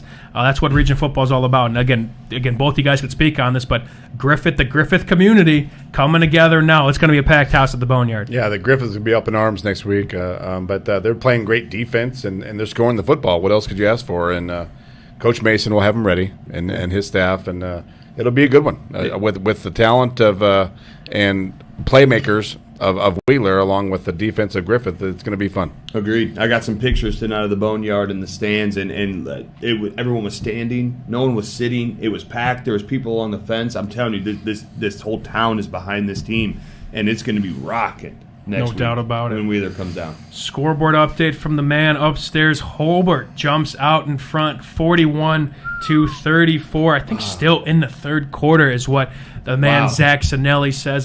First off, about Wheeler, again, you great points on both sides. You got to give a shout-out to the crew over there tonight. First off, again, I got to give a shout-out again to the Wheeler administration, Jeff Enright, their athletic director, letting us use their huddle cam once again, letting us do all that. Then the crew itself, Jay Simmons, Mike Zajac, and Joey Heinrich, our producer. Jay Simmons and Mike Zajac were both on the call tonight. Now moving to this game, again, still minutes to go, but it looks like Valparaiso is going to run this one out. Again, you guys both mentioned this is a game that both teams could build on. Doug Nelson talking about that first, and I'll ask Doug Ashenbaugh, I'll let you take us home on that, but this is a big momentum game, final third of the season. Valpo, a big-time win to kind of get back in the win column after 2 tough losses. Portage, we still saw a lot of promise for them tonight nonetheless. Yeah, Valpo needed one for the morale, again. And again, Portage, they scored a lot of points, and they're playing against a very good football team in Valpo. But, I think it's going to be good. Portage has got one more game against LaPorte, and then which is a chance to get a W. Right. And then in 6A, you get a bye. You get like a bye week. Sure. And then you go from there. But in Valpo, when you're winning, you just want to keep playing. Yeah. So they want to get healthy. We hope Thomas Bird is okay. Mm-hmm. They're going to put one in. So we hope Bird is okay and he can come back and play. And Julian Stokes is back and he stepped up. We saw a big third down catch, and things are going Valpo's way. Yeah, and you flip it over to Portage. Obviously, you got to be extremely happy with the offense tonight. And in the past couple weeks, they have struggled. Low points scored, and tonight you come up Valpo. Number 6 Valpo, and you score 32 points. What you did from last week to this week, the adjustments, the buy-in on that offensive side. As Roy Richards, you got to be extremely happy leaving this game. Rather, it's a loss, but your offense took some steps forward tonight. I think so, big time. First and goal for Valparaiso. Now, after that 4 seasons, first down looks to be just about putting a bow on it now. It looks to be the clock will continue to run, and if the results hold up, Valpo is going to get a big-time win after, again, 2 tough losses, the tough part of their schedule, playing Crown Point, then Maryville, 2 teams that have just, shown us so much. Again, we talked about Crown Point a lot. Maryville, big win against Lake Central tonight. Again, they're playing some very good football. They've responded well after that Crown Point loss a few weeks ago. They found themselves. The first couple weeks, they were rotating quarterback, running backs. They were trying to find, who was going to play where. But I can tell you, Maryville Pirates have found themselves both on offense and defense, and that's a team you don't want to play right now. They're playing very well. And again, for Coach Marshall and the Vikings, I think it's a trust the process kind of thing. Yeah, trust us, guys. We're going to be okay. We just played Maryville, who's very good. We played Crown Point, like you said. Trust it. We'll be fine, and we have a chance to compete in Sectional 10. Yeah. Let's just get healthy and keep rolling, and things will be okay. Just trust me on this, and it's going that way. Only time will tell, but that'll be it from Valparaiso. Now Portage lost to Valpo 32-42. The Valpo Vikings get a big win after their 2-game skid. After, again, losing to Crown Point and then Maryville. Great to see from Valparaiso. I got to give a shout-out to the crew. First off, again, the athletic department over there, Stacy Adams, as well as Don Clark as well, kind of helping us out, getting us always fantastic hospitality over there as well. And then, of course, the crew. Scott Stessel was the guy behind the camera tonight. Clint Klaus did a great job on production. And Chris Figg was the color guy with the great Michael Bradner doing the play-by-play. That game's going final there. It has been quite the fun night, gentlemen. Take us home. Again, obviously, our 2 games gone final. We'll bring it back here for the RSN wrap-up show, but just talk to me again tonight. It's been a fun night. Oh, yeah. A 3rd episode of this, just about in the books. Again, a lot of thank yous we'll give out after this, but closing thoughts, guys. Another great week of football. Still some games to figure out, which, again, we'll talk about in the RSN wrap-up show. But, gentlemen, it's been a pleasure. It is. It's been a lot of fun. This has been great. You got football everywhere, multiple screens going. We're able to talk throughout these games. It's been a lot of fun. We're seeing highlight plays that catches. We're seeing a lot of good football play. We're starting to see some teams starting to blossom, starting to peak at the right time before heading into playoffs. And we got some Week 9 some matchups here on Week 9. There are going to be some great games and be fun to watch. No doubt about it. Doug Nelson, what you got for us? I think the key tonight was playmakers. We got some guys step up. You mentioned the catch by Finley. From Andrean, that was a key to helping them win, and Valpo, they did a great job with their running game here tonight, and the defense was optional, but they did enough offensively, and Maryville's coming around, Mission City's coming around, Wheeler's coming around, Boone Grove. Region Footballs is top to bottom as good as it's been. I think Yeah. it's pretty good right now. I agree. Got one more week of the regular season, then Selection Sunday coming up, but we'll get there eventually. We got the RSN wrap-up show just after this, but for Doug Nelson, Doug Ashenball, Justin, pull up that big screen one more time, showing everything what he does. Fantastic. I mean, this is... Again, you see all our games have gone final and everything else that we typically see. We'll close out with this for our executive producer, Chris Ramirez, our operations manager, Rich Castillo, and everybody else involved with Region Sports Network, coordinating producer, Zach Miller as well, and everybody else doing whatever they could do to make this thing possible. Always a pleasure here. This has been RSN Zone on the Region Sports Network, the only game in town.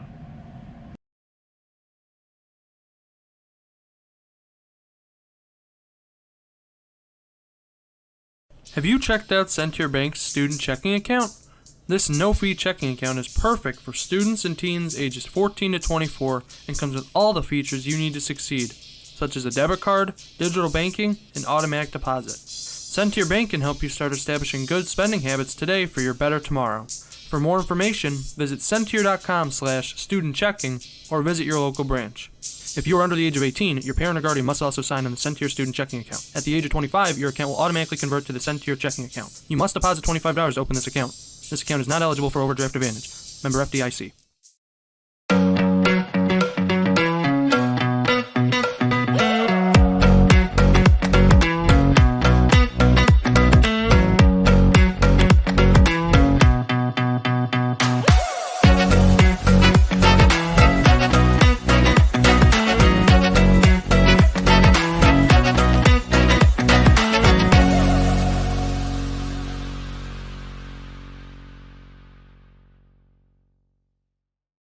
Four Seasons Mechanical proudly serves Northwest Indiana, providing quality, reasonably priced, reliable service. With a quality and comfort guarantee, the professionals at Four Seasons Mechanical offer a wide range of services in heating, ventilation, and air conditioning. Whether it's residential or commercial, Four Seasons Mechanical is there 24/7. To find out more, the website is fourseasonsmechanical.com or give them a call at 219-756-7020. Four Seasons Mechanical, your indoor air quality specialist.